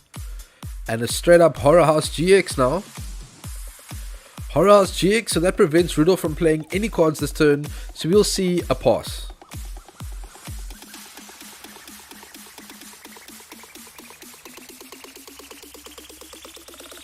And there's the quick pass.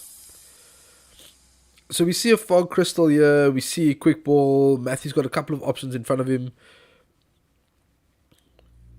Matthew would need 7 energies in play to single shot a Calyrex. So he looks like he's going to go for the Trevnoir route. Very interesting. Fog crystal.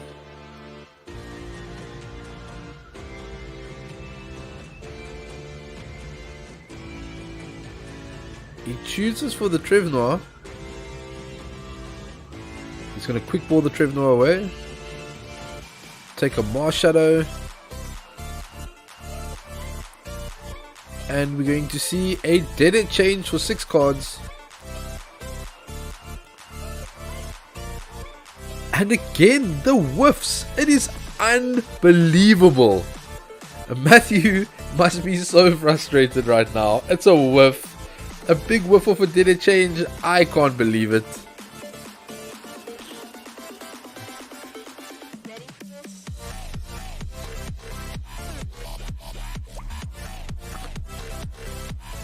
Orange Jesus wants you to win. It definitely seems like it.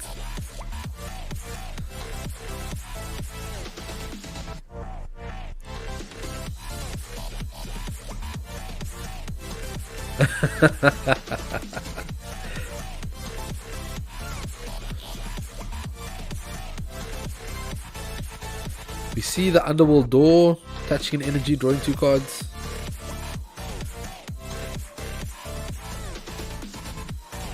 Matthew needs a supporter to get rid of the Marshadow for a bench spot.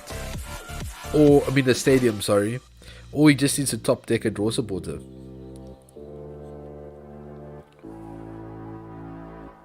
Quick ball.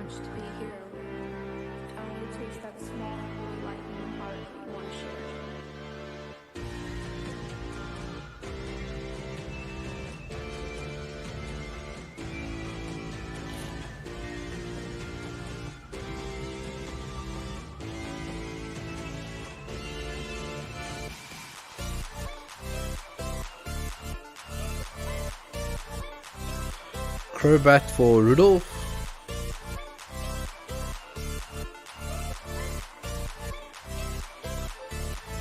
See a Pokecom.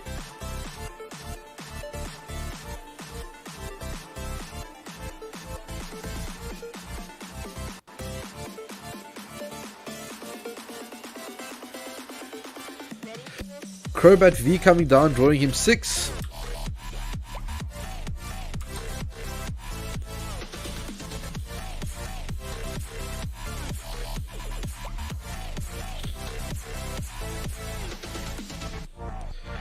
Still has a couple of options. There's a Marnie. That might help Matthew a little bit.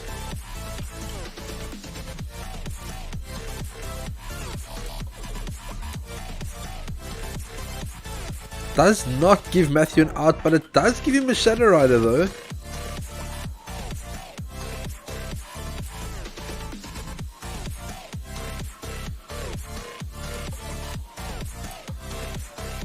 He got a Professor's Research. That's exactly what he needed.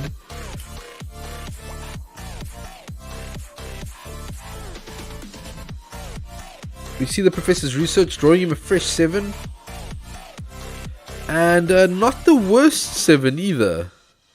I mean, Rudolph's only got 3 cards in hand, so Trevnoir is definitely looking attractive at the moment. We see the Pokecom. It's going to allow him to get another VMAX.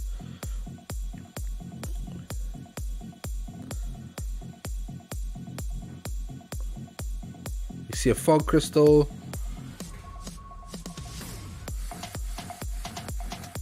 Another Underworld Door.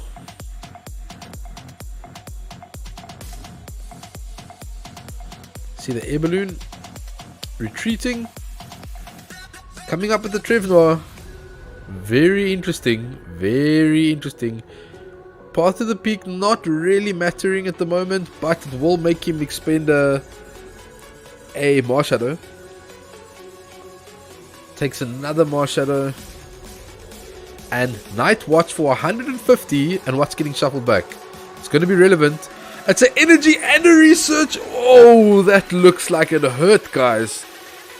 Does Rudolph still have something to play?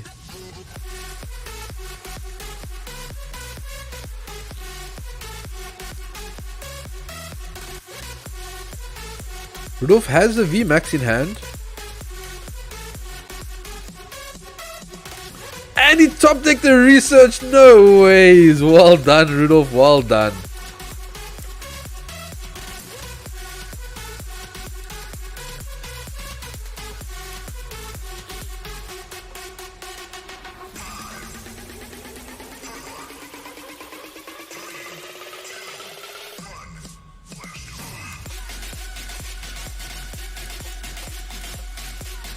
You see the Mars Shadow taking the stadium out.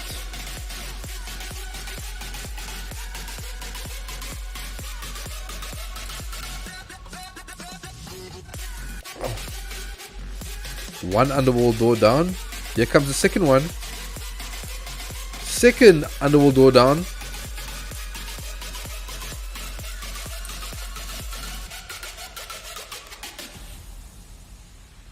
Rudolph clawed his way back after what appeared to be a devastating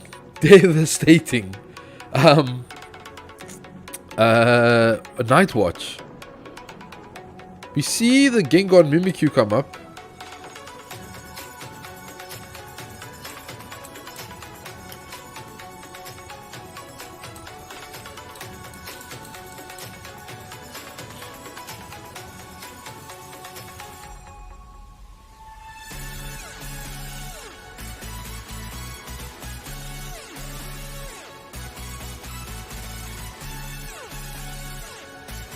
Quick ball.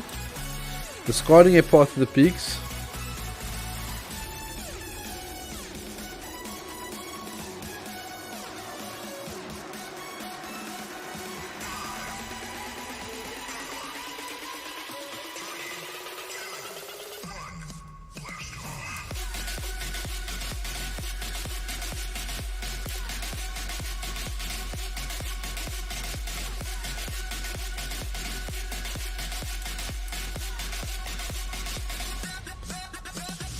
Options for Rudolph. We see another Calyrex coming down.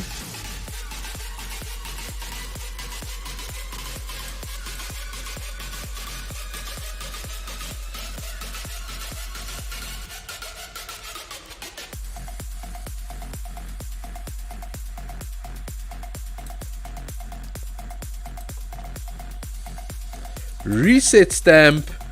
Fresh 6 this. If he gets... Okay, he has the same amount. I was like, if he gets a lot, wow, that'll be crazy.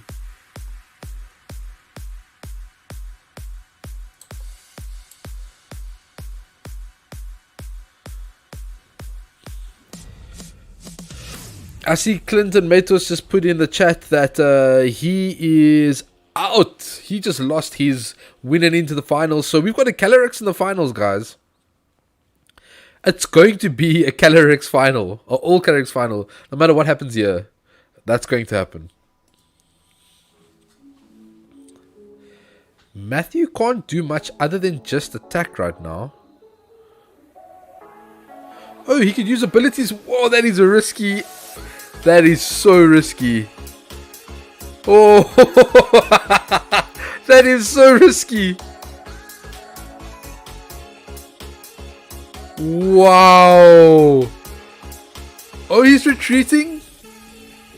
Poltergeist. 1, 2, 3, 4. 200 damage with Poltergeist. That is insane. He took the risk there. YOLO is called.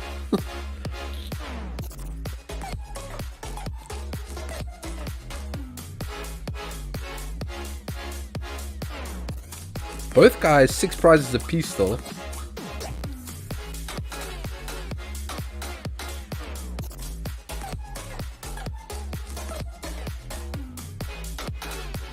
Underworld door.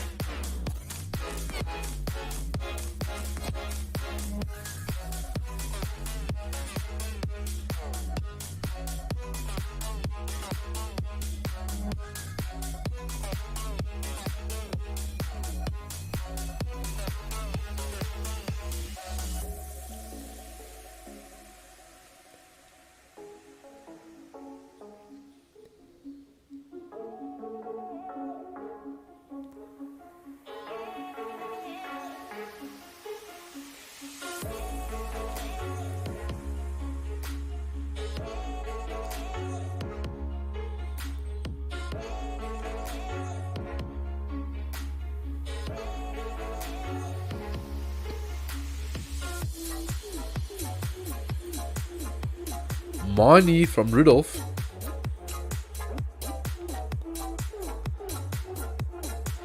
One, two, three, 4, 5, 6, 7, 8, 9. He's got 270 on the board, so he's getting a KO here anyway.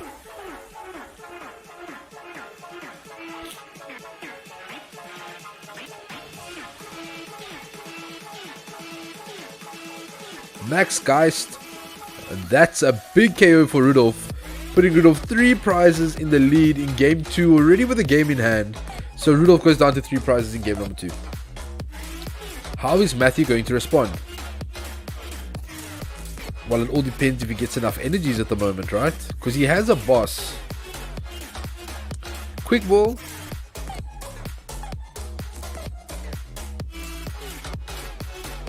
He's got 4 energies in deck still. I think he'll go for the Crobat, maybe.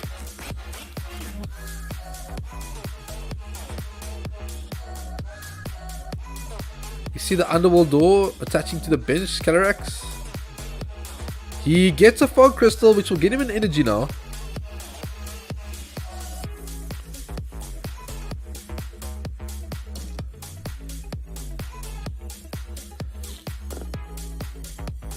There we go. There's tons of energies coming down. Energy to the active.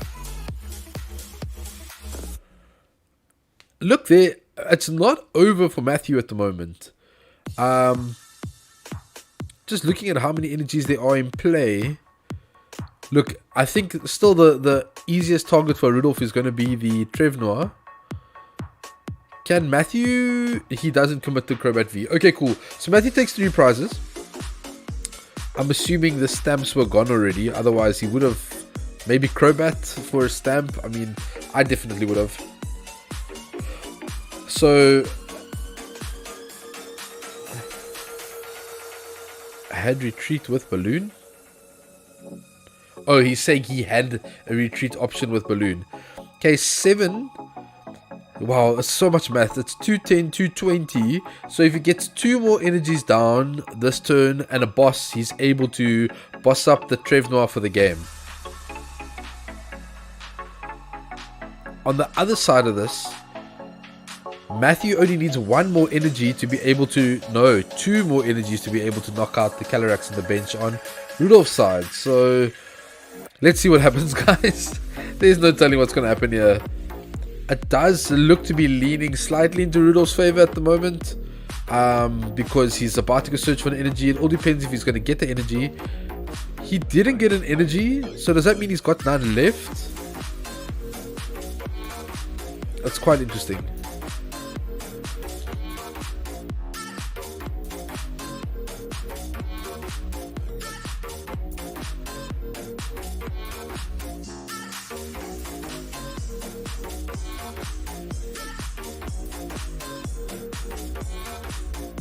We see the Pokecom.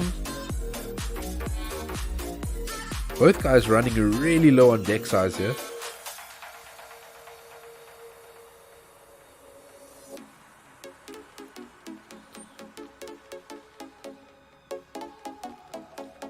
Trevnoir comes back. Obviously took the... well, he already looked through his deck with the...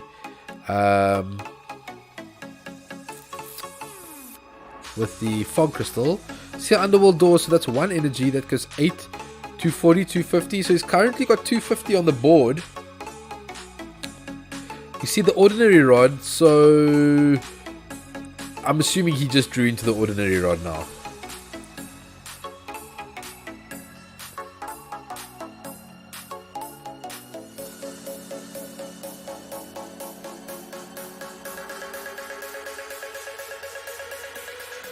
This is intense, guys.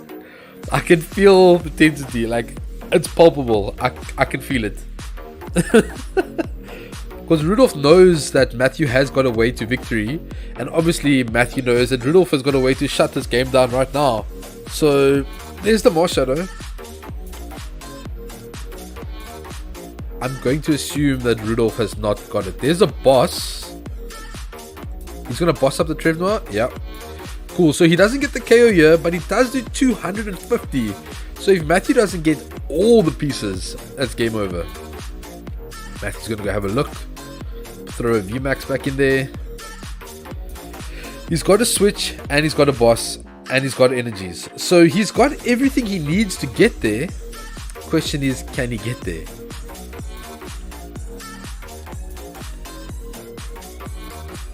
He opts to take the VMAX back, which means Crobat is not going to do anything. No, he decides to throw it back. He's going to Crobat for 2 first, maybe. A manual attachment? A manual attachment. That is interesting. That is very interesting. He got the boss, but he didn't get a switch. He did not get the switch. My, oh my, oh my. That is brutal. That is a brutal play. Okay, let's see what happens. He kind of has to Mani at this point, because he could still get energies and draw into a switch. Yeah, he got a switch now, but that's not going to get him. It's not going to get him a KO here by any means. Like, it's just not going to happen. Underworld Door. We see the attachment to the other Calyrex. There's another energy that he could potentially use, but he's just going to switch.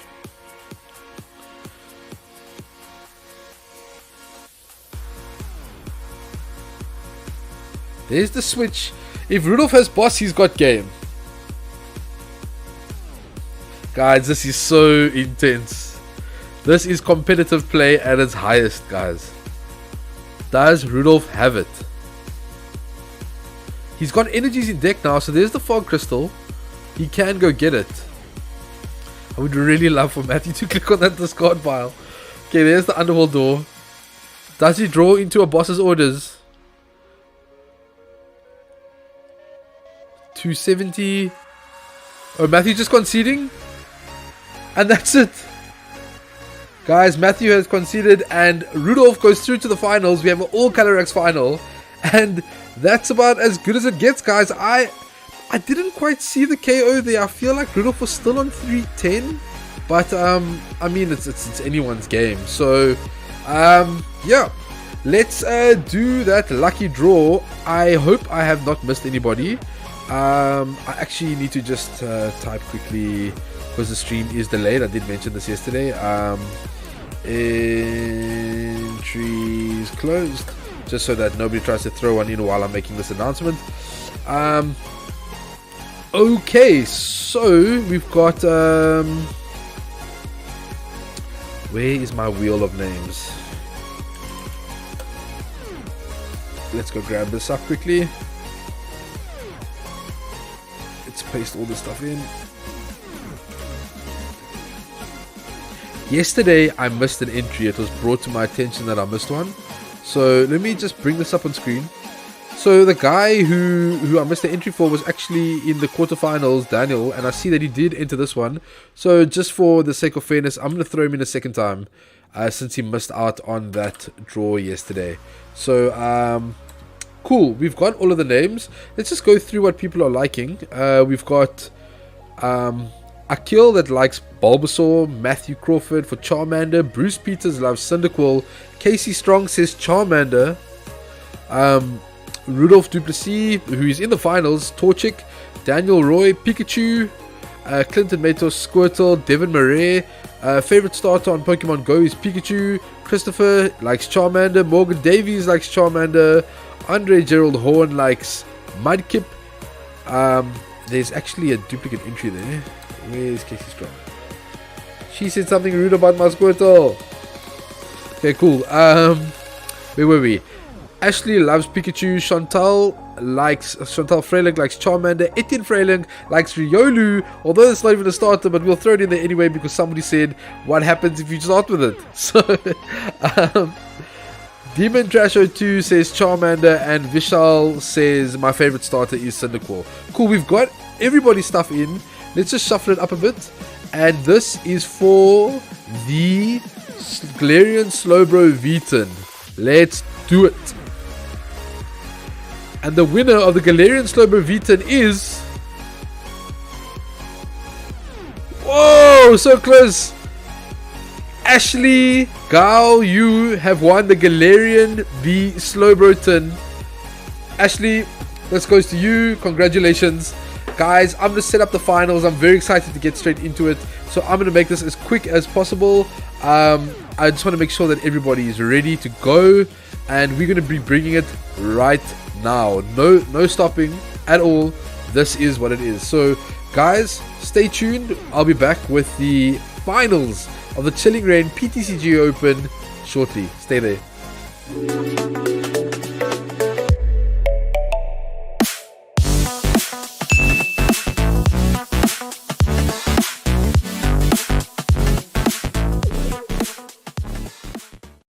How's it going, you crazy koalas? Welcome back to the channel.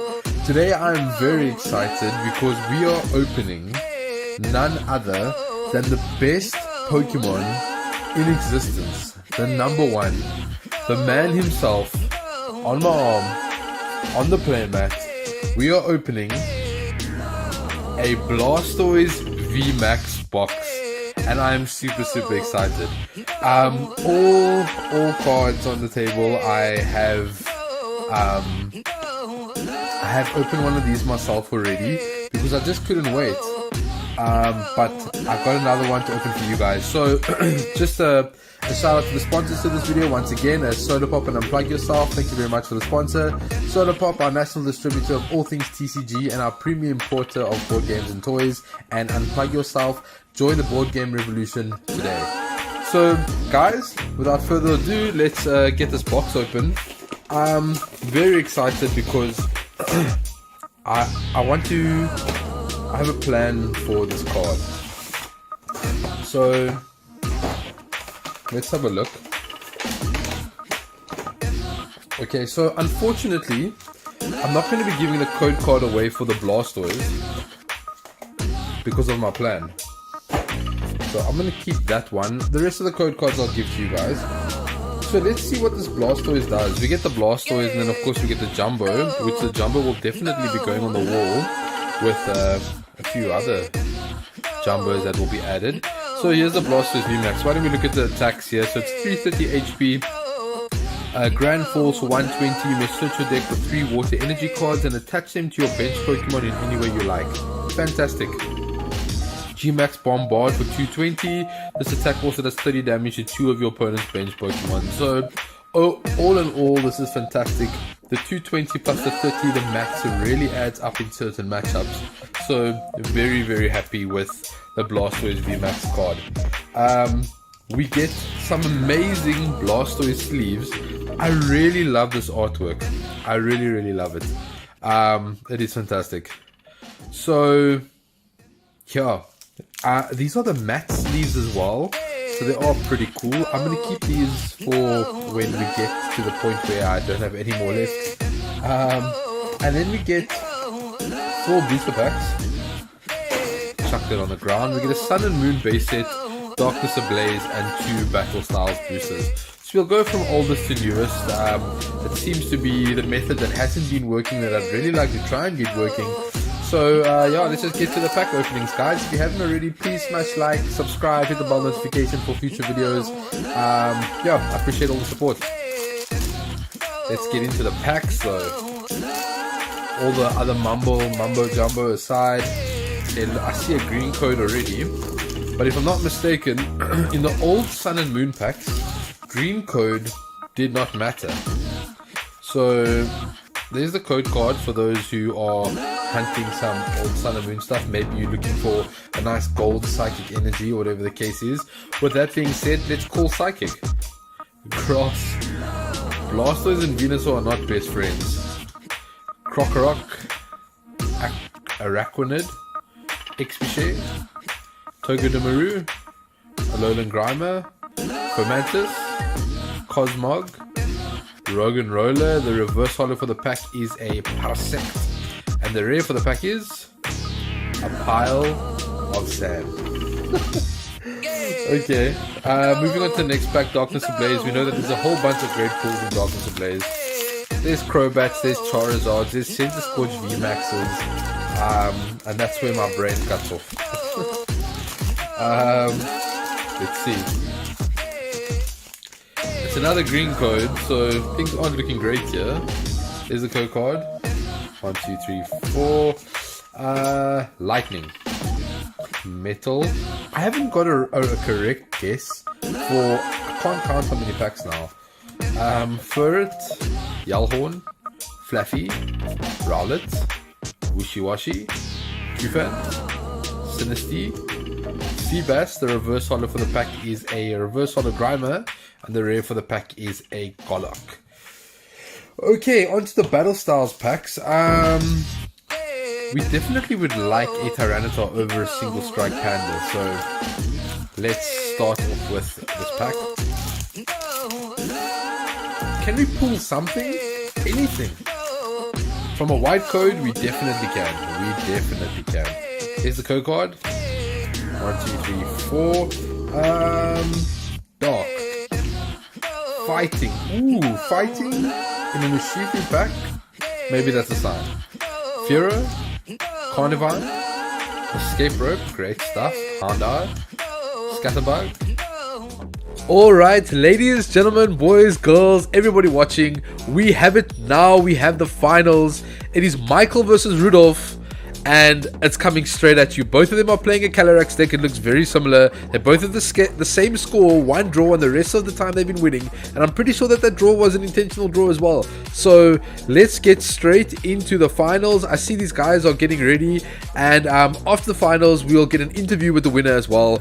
And yeah, let's just get this thing cracking. These guys just want to know who is going to be the king of the day, who is going to be the Chilling Reign PTCGO champion. I want to find out. Let's go check it out. I think they are ready. Let me have a look. They are ready. Guys, let's go do this. We are streaming on Michael's side of the screen, and we got Rudolph on the other side.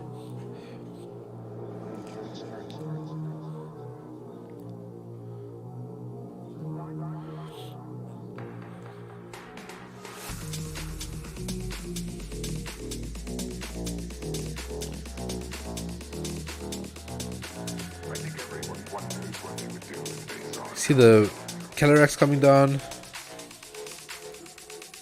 I'm not afraid of your ghosts, Bridget. Throwing away the Dedenne.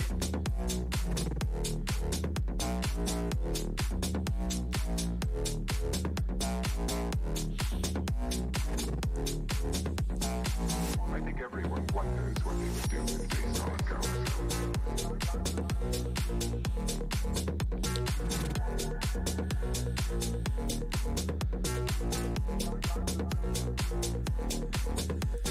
We see another Calyrex coming out.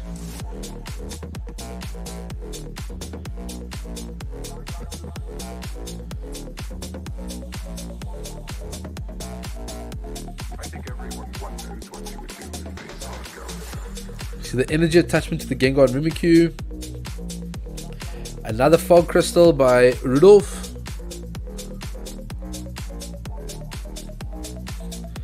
Marshadow coming down. Are we going to see a Path to the Peaks here? Oh, that is a spicy play. What a first turn by Rudolph. Could you ask for anything more? I don't think so. I don't think so at all.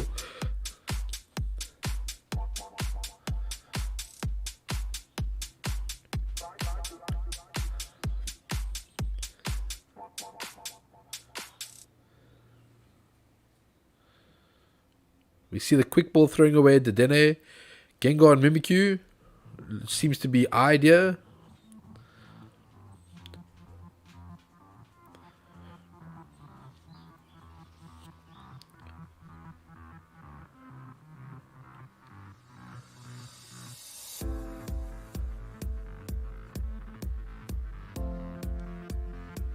Ideally, going second.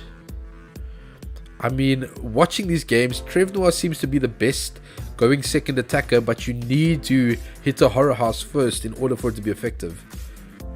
And it does not look like he's going to hit one now. Look, he can still Fog Crystal, he could cut his hand down and try and Crobat to get into a Switch or an Air Balloon. There are ways around it, but he's going to have to dig and dig hard. Not to mention, in order to use Crobat, he'd have to get rid of the Path to the Peak, so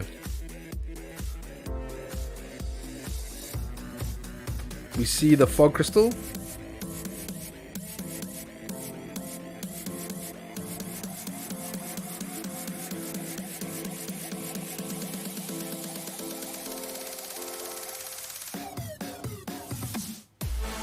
Okay, well, there's the Mars Shadow. He can get another Calyrex or the Dene. Oh, he needs the Dene actually, sorry.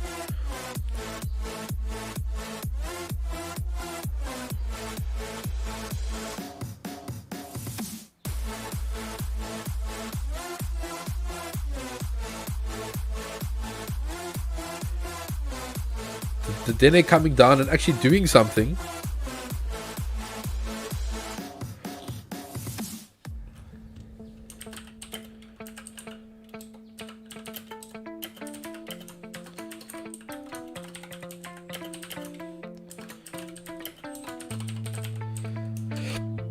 We're going to see the horror house by the looks of it.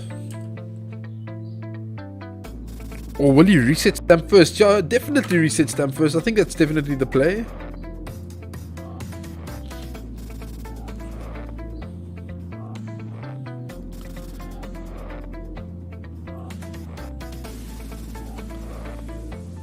Let me know in the chat who you guys have got. Are you hashtag Team Mikey or are you hashtag Team Dolphy?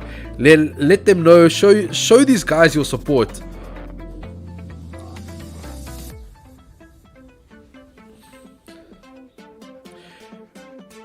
We see the horror house. So knowing that Rudolph can do nothing right now.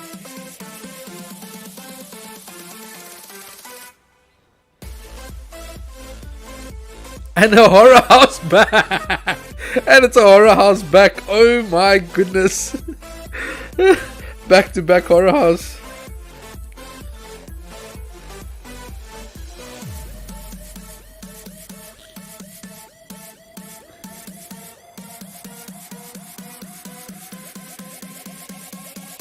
You see the energy attachment.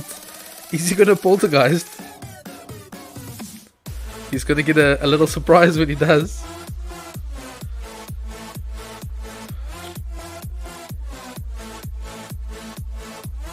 Air balloon.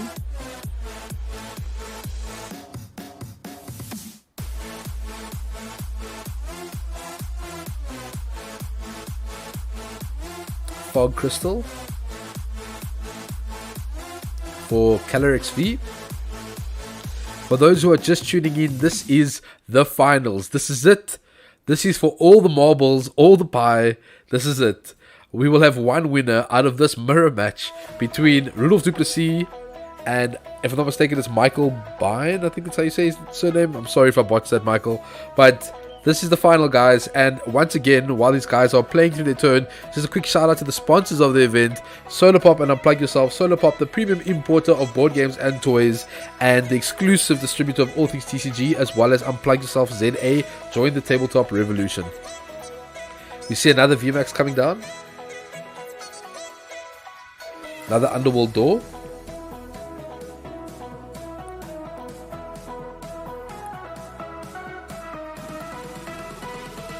Charging up that bench VMAX as much as possible. There's a path to the peak. And it just looks like Rudolph is just a step ahead in this game. It's a return horror house after a horror house.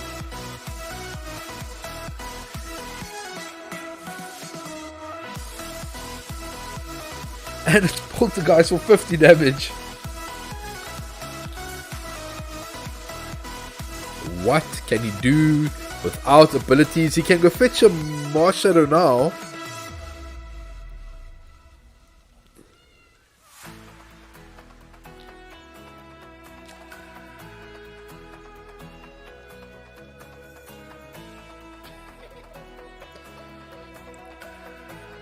Resetting hole, getting rid of that, allowing him to use the underworld door. And it's a whiff now.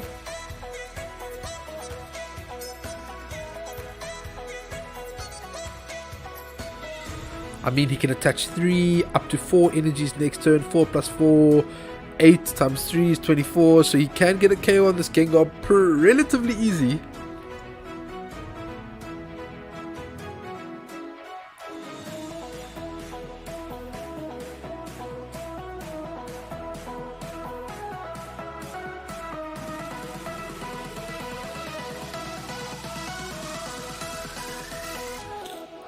and he hits Poltergeist for 200 damage, guys. 200 is a lot. Go away, Lord Splash. We see the underworld door. Loads of support for both players here.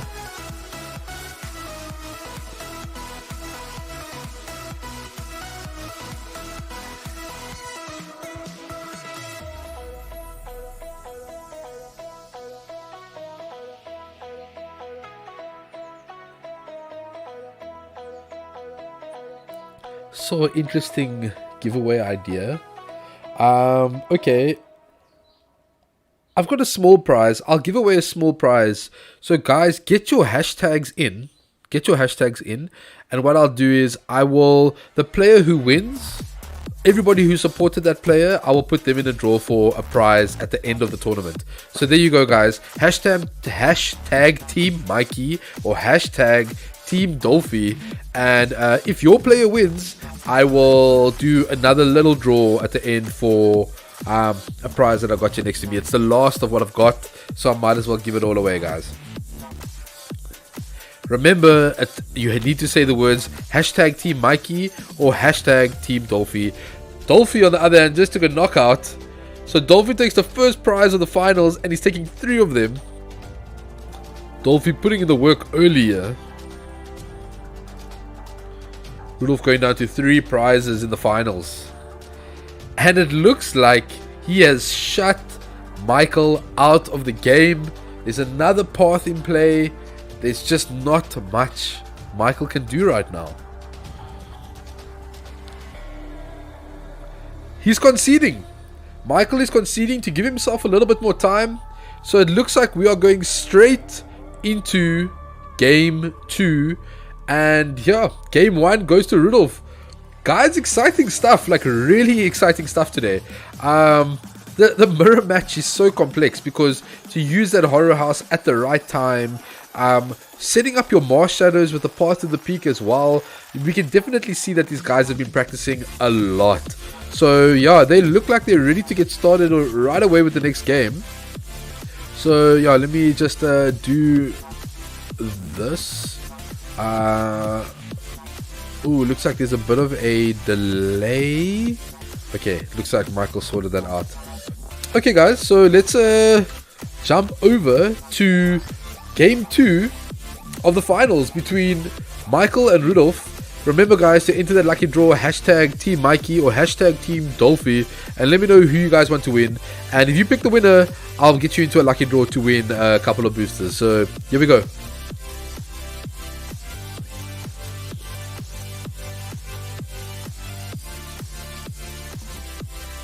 Michael looking not too great, but not terrible. It all depends what he gets on the top deck, right?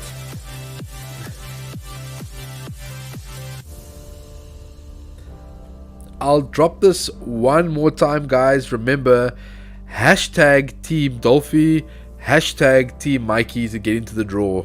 I just don't want anybody missing out.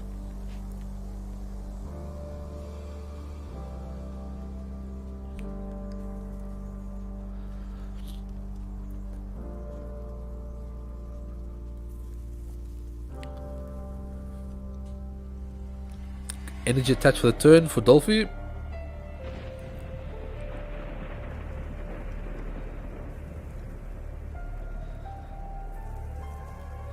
See the Pokecom.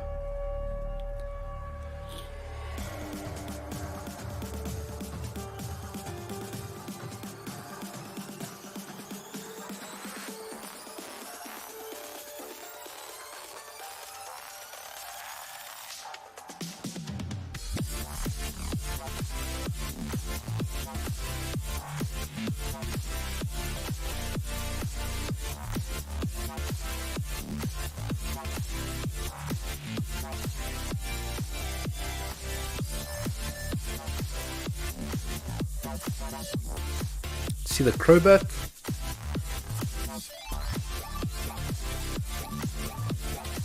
Crobat V coming down, drawing 2 extra cards for Rudolph. And it's a pass. Here we go. What can Michael do?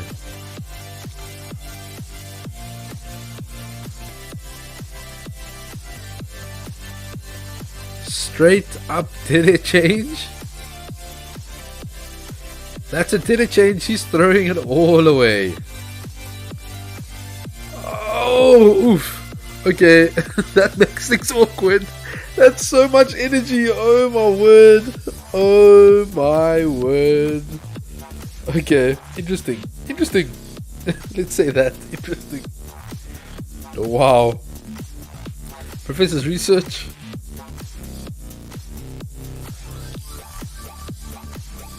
And he's not going to get rewarded for this though.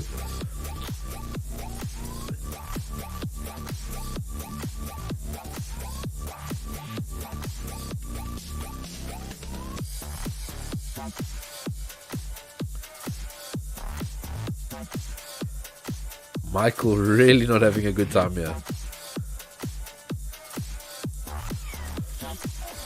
It looks like he's just going to opt for a Calyrex maybe.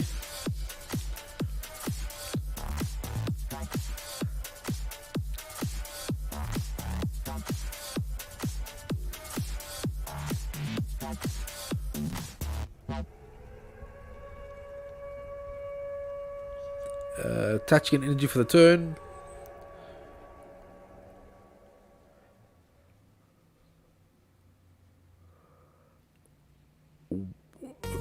Thinking about the ordinary rod. He goes for it. Just taking some energies back because he really did throw away quite a bit. It's a lot of resources lost.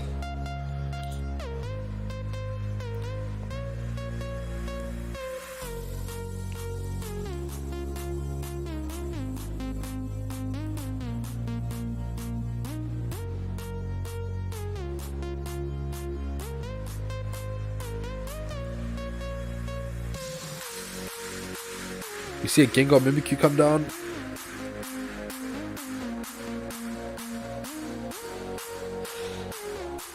Professor's research.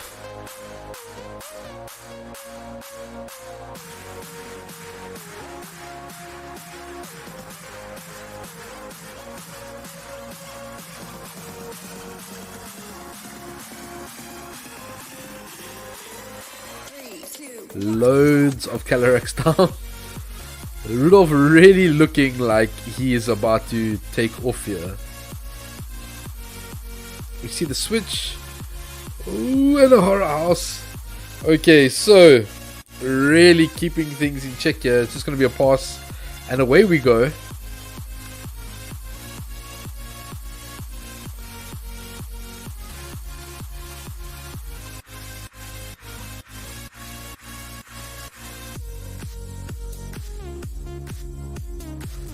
VMAX is raining down onto the battlefield. And what else are we going to see? We've got three. He's got 3 cards left in hand. We see the energy attachment for the turn. Reset stamp. Ouch. Ooh.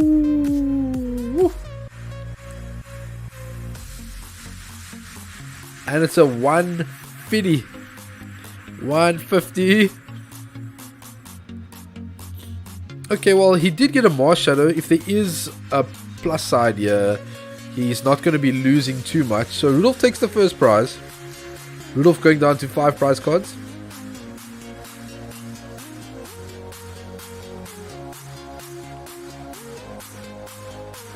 The Dene is in the active, and let's see what he gets. There's Mars Shadow. Mars Shadow being able to get rid of that path of the peaks.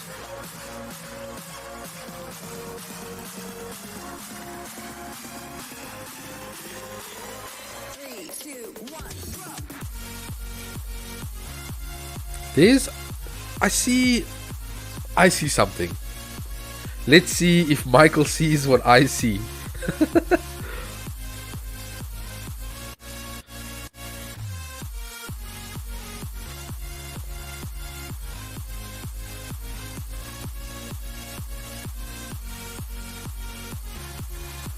Michael thinking about this. This is high stakes, guys. This is as high stakes as it gets. No mistakes. No misplays.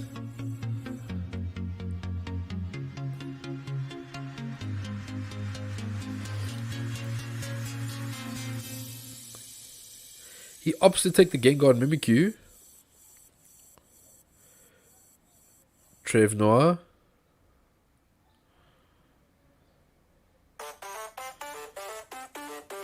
We see the Dedenne.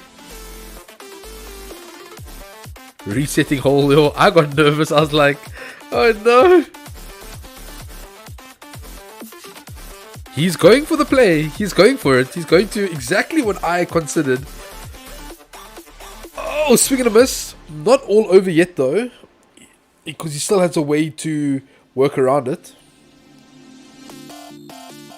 I mean, yeah. He's got air balloons he can attach before Imani's. He needs 2 energies.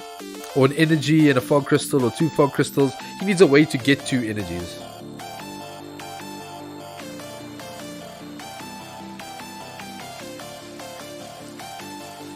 There's 1 energy. Not over yet. Not over yet. Loads of support raining in for these guys.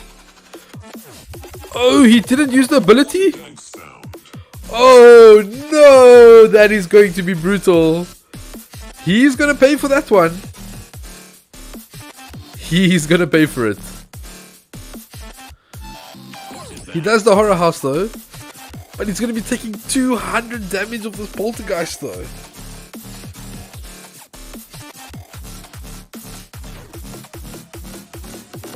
It is over here.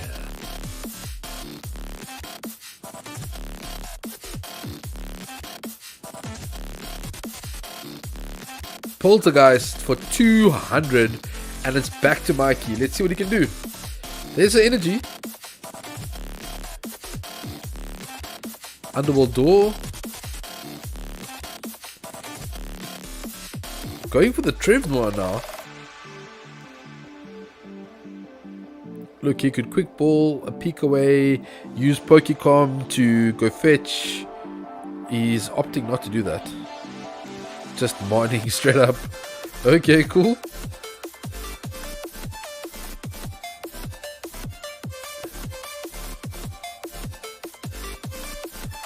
You see the attachment. And a poltergeist for how much though? For 150, that's not bad, that's admirable. Poltergeist for 150. And what's Dolphy's return? He hasn't been able to play anything last turn, so let's see what he's got.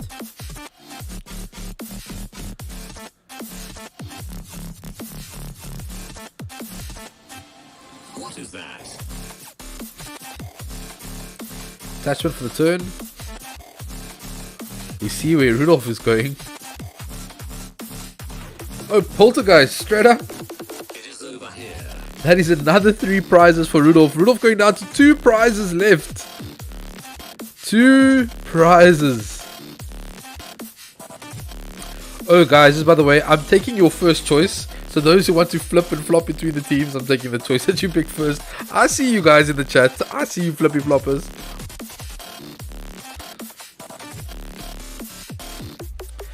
I don't think Michael has got another Marshadow, which is a big problem. He only plays 2. Ordinary Rod is gone. That may have been the most calculated play Rudolph has made today. Nope. He knocked it out early, so that's not there. And I think Michael is in serious, serious trouble, guys.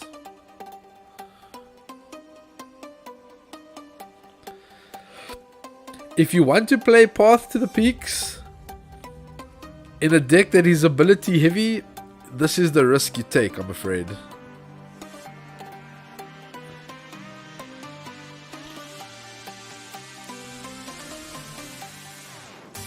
Here's the Marnie. Oh, that is a dangerous Marnie. That is dangerous. I mean, okay, he can get rid of a bunch of stuff here, right? But nothing stops Rudolph from Marnieing back. Manual reset stamp back afterwards.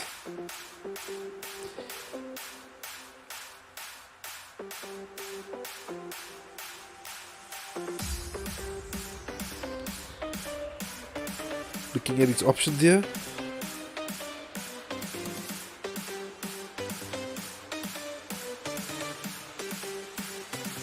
We see a reset stamp.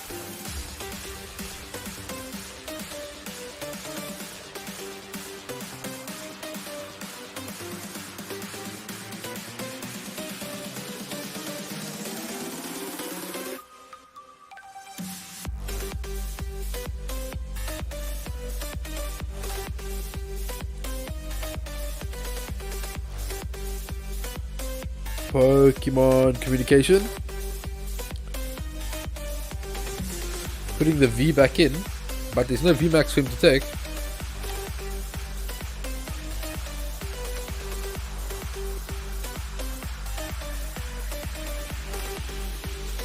We see the switch into Trevnoir, and that's a pass. No cards in hand. So obviously going to be relying on getting some acceleration if he can get rid of the stadium. If not, he can either retreat. I mean, Michael's also relying on a top deck here though, right? So try pulting me now, son. Here's a fog crystal. He can go get the Mars Shadow.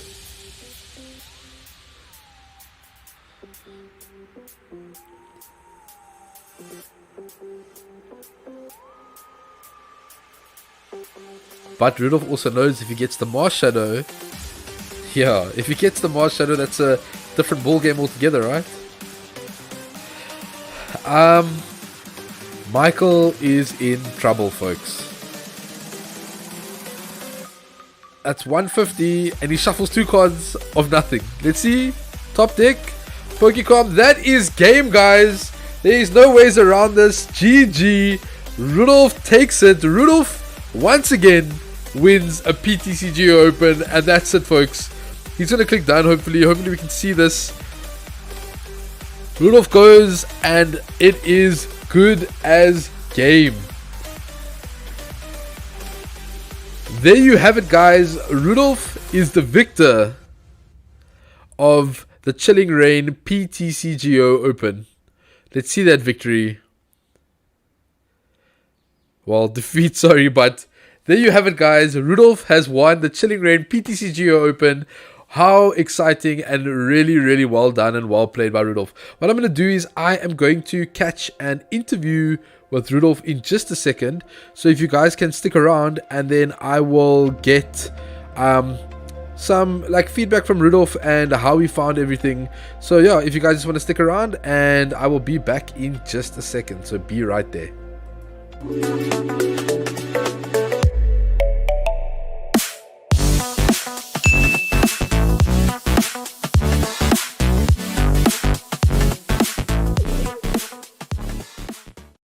How's it going, you crazy koalas? Welcome back to the channel.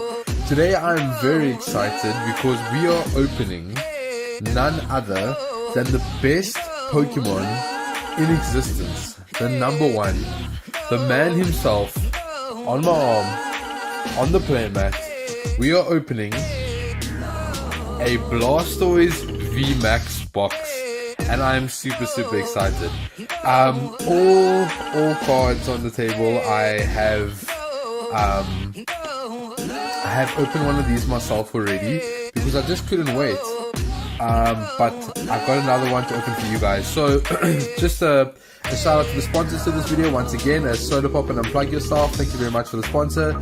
Solarpop, our national distributor of all things TCG and our premium importer of board games and toys. And Unplug Yourself, join the board game revolution today. So guys, without further ado, let's get this box open. I'm very excited because I have a plan for this card. So let's have a look.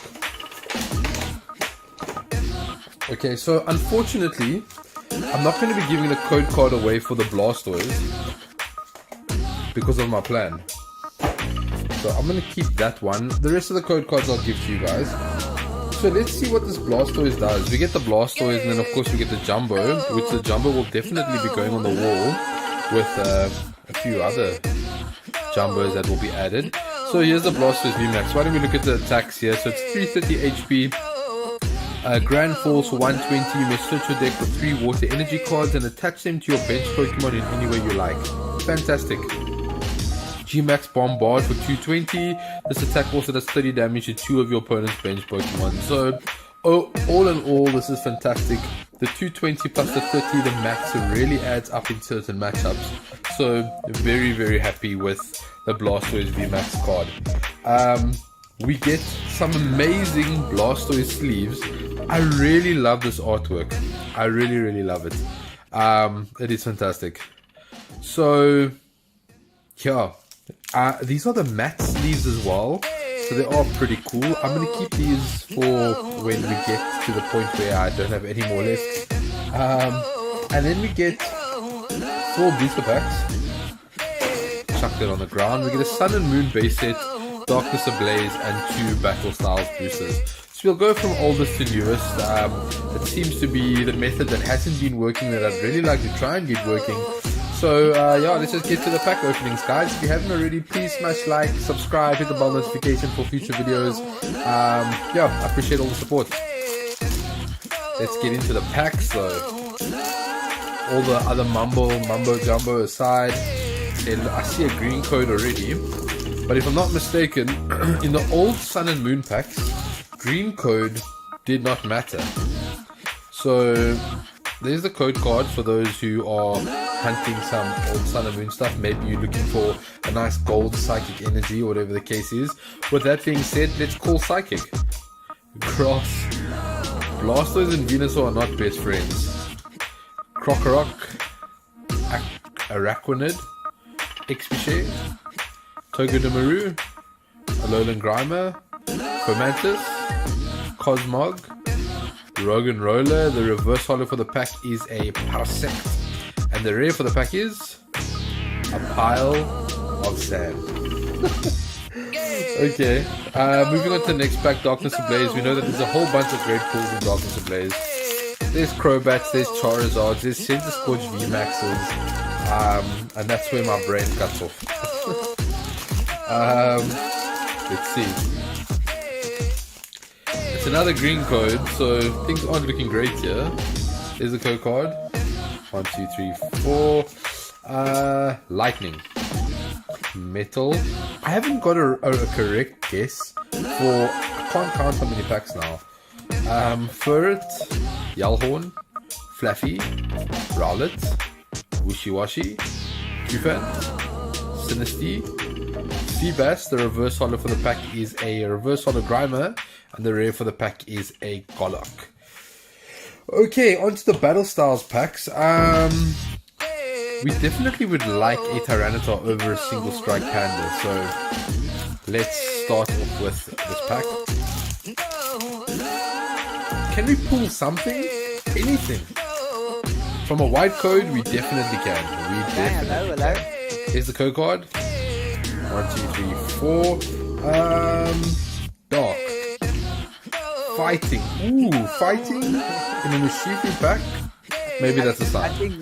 Furo, Carnivine, Escape Rope, great stuff. Houndour, Scatterbug, Honedge, Gligar, a Lululectabuzz. The reverse order for the pack is a Pussy, and the rare for the pack is a Mimikyu Full Art, a Mimikyu V Full Art. Awesome stuff, man.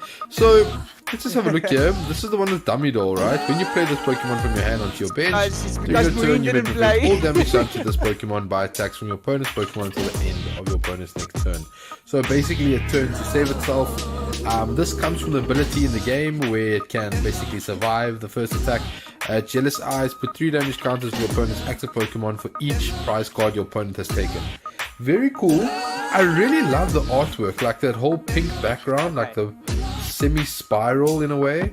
Really All right, everybody, we are back, and after all the action, I managed to secure an interview with our winner, Dolphy, who is a two-time winner of one of my PTCG Open. So I've got him here for interview, and here he is, Dolphy. How you doing, man? Fine, thanks, and you guys. All good, all good. So talk to me, like, I mean, it was obvious that a lot of people were trying to play Calyrex today. It's just going to, what, is it going to be dominating the format for a while, or what's going to happen? Well, like you mentioned, the triangle, it's definitely going to play a part because Eternatus beats Calyrex, Calyrex beats Urshifu, and Urshifu beats Eternatus. So that's going to be quite tough to meta call. But I spoke to John Kleinans during the week about like meta calling, and I told him I don't think people will bring Eternatus. So I think Shadow Rider would be good. Yeah. And clearly it was. I think it was the most played deck. It definitely was the most played. Was one of the highest, and then there was only one Eternatus, and then one exactly. Right call, just a bunch of mirrors aren't great. I was very surprised to see that there was only one Eternatus deck for the whole day. Like I was very shocked because last time the tournament was so Eternatus heavy. Like on the last tournament, like at least half was like Eternatus. So that was quite crazy. I don't know if you were going through the chat, but I was running a hashtag Team Dolphy and hashtag Team Mikey, and you have got a ton of supporters. You're becoming I just know more people. I just know people. I just message everyone and tell them, hey, dude, what are you doing today? Nothing. Okay, watch some Pokemon. And they have no idea how Pokemon works, apart from you explaining the game. But I was just like, you're becoming a small Pokemon celebrity in South Africa. Yeah? Well, I think I've got the best, most consistent finishes so far. So that's like Jonah and I talked about like winning is great, but like to be consistent that's what you want to strive for. 100%. If you can top all the tournaments that you play, then you're doing something right. You don't have to necessarily win each one, but hey, that's my philosophy. You know that's my philosophy. I'm also Mr. Consistent when I'm playing, which is never. Yeah, but anyway, it doesn't count anymore. Yeah. Big thanks to you, Sword and Board, and then Unplug Yourself for. You mean Solarpop? Prizes. It's Solarpop. Yeah. Sword and Board was the previous one. Yes, Sword and Board was the correct, previous one. correct. Solarpop, and then Unplug Yourself for sponsoring the event. Really appreciate it. No, it's all Without good. them, play for. Nothing basically. So Hardest matchup today? The mirror. Hardest matchup throughout the tournament. Sorry. I'm quite scared of Matthew and Michael. I know Matthew's he's played well since I've started playing, and then Michael is an old vet, one of Zed's friends. Yeah. Which is also a very good player. I think both of them have topped every single event that they've played as well. Don't think they've missed out on a single one. So. Those were definitely the toughest one. And then the Orbeetle was really confusing. I had no idea what was going on. I had the deck list in front of me and I still couldn't really make heads or tails. Like I'm trying to commentate like with at least some knowledge and I don't really know, but that was quite a fun deck to see anyway. And I had the deck list open and I was like, I'm feeling a bit nauseous now. I'm just gonna close that and then there were a lot of one-offs. I was like, what does that card do? What does that card do? Like, I had to figure it out as I'm going along. I'm sure you did as well. But yeah, look, congratulations. You have won yet another PTCGO Open. And do you have any last shout-outs for your supporters here on YouTube? Just shout out to everyone that's watching. I think I saw JP and Hentus and Ashley and them there. Shout out to my testing partner, John Kleinans. Unluckily, Jonah was in a leave of absence. Good luck with his exams. I hope it went well. And then shout out to my big supporter, Pickavane. All right, like a Dolphy shot. Have a good one. Cheers, man. Yes. All right, guys. So that was Rudolph, our champion. And wow, what an event it was indeed. Look, once again, a huge shout out to... Oh, my goodness. What is going on here? There we go, that's better. Big shout out to Solarpop and Unplug Yourself for sponsoring the tournament. Shout out to everybody who participated. Everybody did amazingly. And prize giving will be done a little bit later in the week where I'll announce what everybody has won as well. And we still have one more thing to do. We have got the Team Dolphy guys who need to find out what they won. So let's just get that list updated because I know a lot of people were throwing their names in the pool there. So let's go have a look. We had quite a few, so if you guys can just give me 1 second, I will announce them as I'm pulling it. It started off with, let's see, the first Dolphy, Riani, which I think is Pakavane, who was just mentioned now. It is Riani. We've got, who else is Team Dolphy? Hentus van Wyk.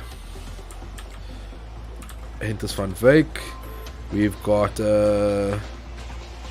looking for the words Team Dolphy, remember, hashtag Team Dolphy. Jonah Alter. Jonah, who Rudolph called out now, who was unable to play today. We've got Ashley Gao. We have got, yeah, we already have Hentus. We already have Riani. JP Olivier, sorry.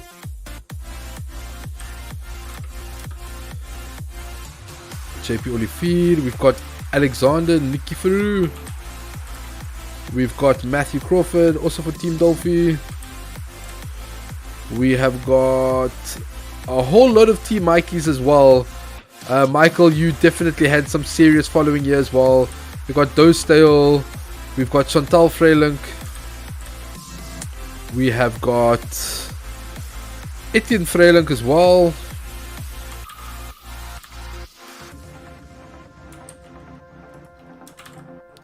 We have got, who else was Team Dolphy? Got that already. And yeah, I think that's everybody for Team Dolphy. So let's pull the fun wheel up and let me see if I do actually have that prize, because that would be pretty sad, wouldn't it? Just give me 1 second.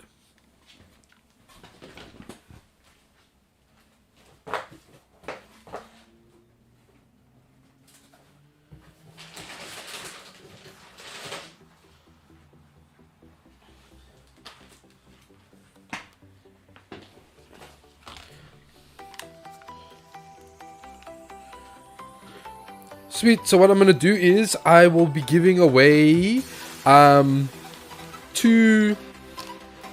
where's my camera? There it is. 2 Battle Styles check lane blisters, and I will also give away let's make it 2 Chilling Rain booster packs as well. So these 2 over here and 2 Chilling Rain boosters. The Chilling Rain stuff has not arrived just yet, but that's the giveaway. So Riani, Deacon, Hentus van Wyk, Jonah Alter, Ash Gao, JP Olivier, Alexander Nikiforu, Matthew Crawford, Dostale, Chantal, and Etienne Freilink. All of them have entered the draw. So let's do that spin and win and see who's going to win those 4 boosters. Here we go. Spin, spin, spin. And the winner is Etienne Freilink. Etienne Freilink, you have won 2 of these, and you've also won 2 Chilling Rain booster packs as well. That prize was also, oh wow, guys, sorry, I didn't even put the wheel of names on. Nobody checked me, but there we go. There's the winner, just so that it's all fair and square, and we've got everything going down the side here. I don't feel like I missed one. If I did miss one, I really went through this list like carefully. No, yeah, I definitely got all the hashtag Dolphys. So again, I still haven't got it on screen. My apologies, I'm just very excited. But yeah, Etienne Freilink, there it is. If you guys look down the side of the screen here, you will see that all the names were there to start with. So yeah, my apologies for not doing the wheel on the screen. But guys, Etienne, you got yourself 4 booster packs. Congratulations. Guys, thank you very much for tuning into the tournament. This was a lot of fun. I really love bringing this to you guys once a quarter.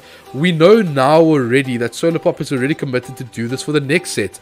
I believe the next set is Evolving Skies, and that'll be coming out in September, the end of September. I think it is the end of September or the first week of October. Either or, we're going to be doing it then, and so you guys need to keep your eyes peeled. If you haven't already, go check me out on Facebook, facebook.com/Kahuna Koala. Grab me on YouTube. If you guys are watching, hit subscribe, hit the bell notification. I do a lot of videos. I do weekly videos, and everything is Pokemon related, Pokemon TCG related, that is. And yeah, for the love of the game, guys, hit that subscribe button for me. And yeah, thank you everyone for watching. I really do appreciate it. Once again, congratulations to our top 8. Congratulations to Rudolph Duplessis for winning yet another PTCGO Open, and congratulations to everybody who participated. weekend. We had an astounding amount of players. There were over 30 players who competed this weekend, so what a turnout as well. Again, one last shout out to Solarpop and Unplug Yourself, our sponsors. Solarpop, the premium importer of board games and toys, and our exclusive distributor of all things TCG, as well as Unplug Yourself ZA. Join the tabletop revolution. Guys, thank you very much. I'll be wrapping it up, and until next time, guys, cheers.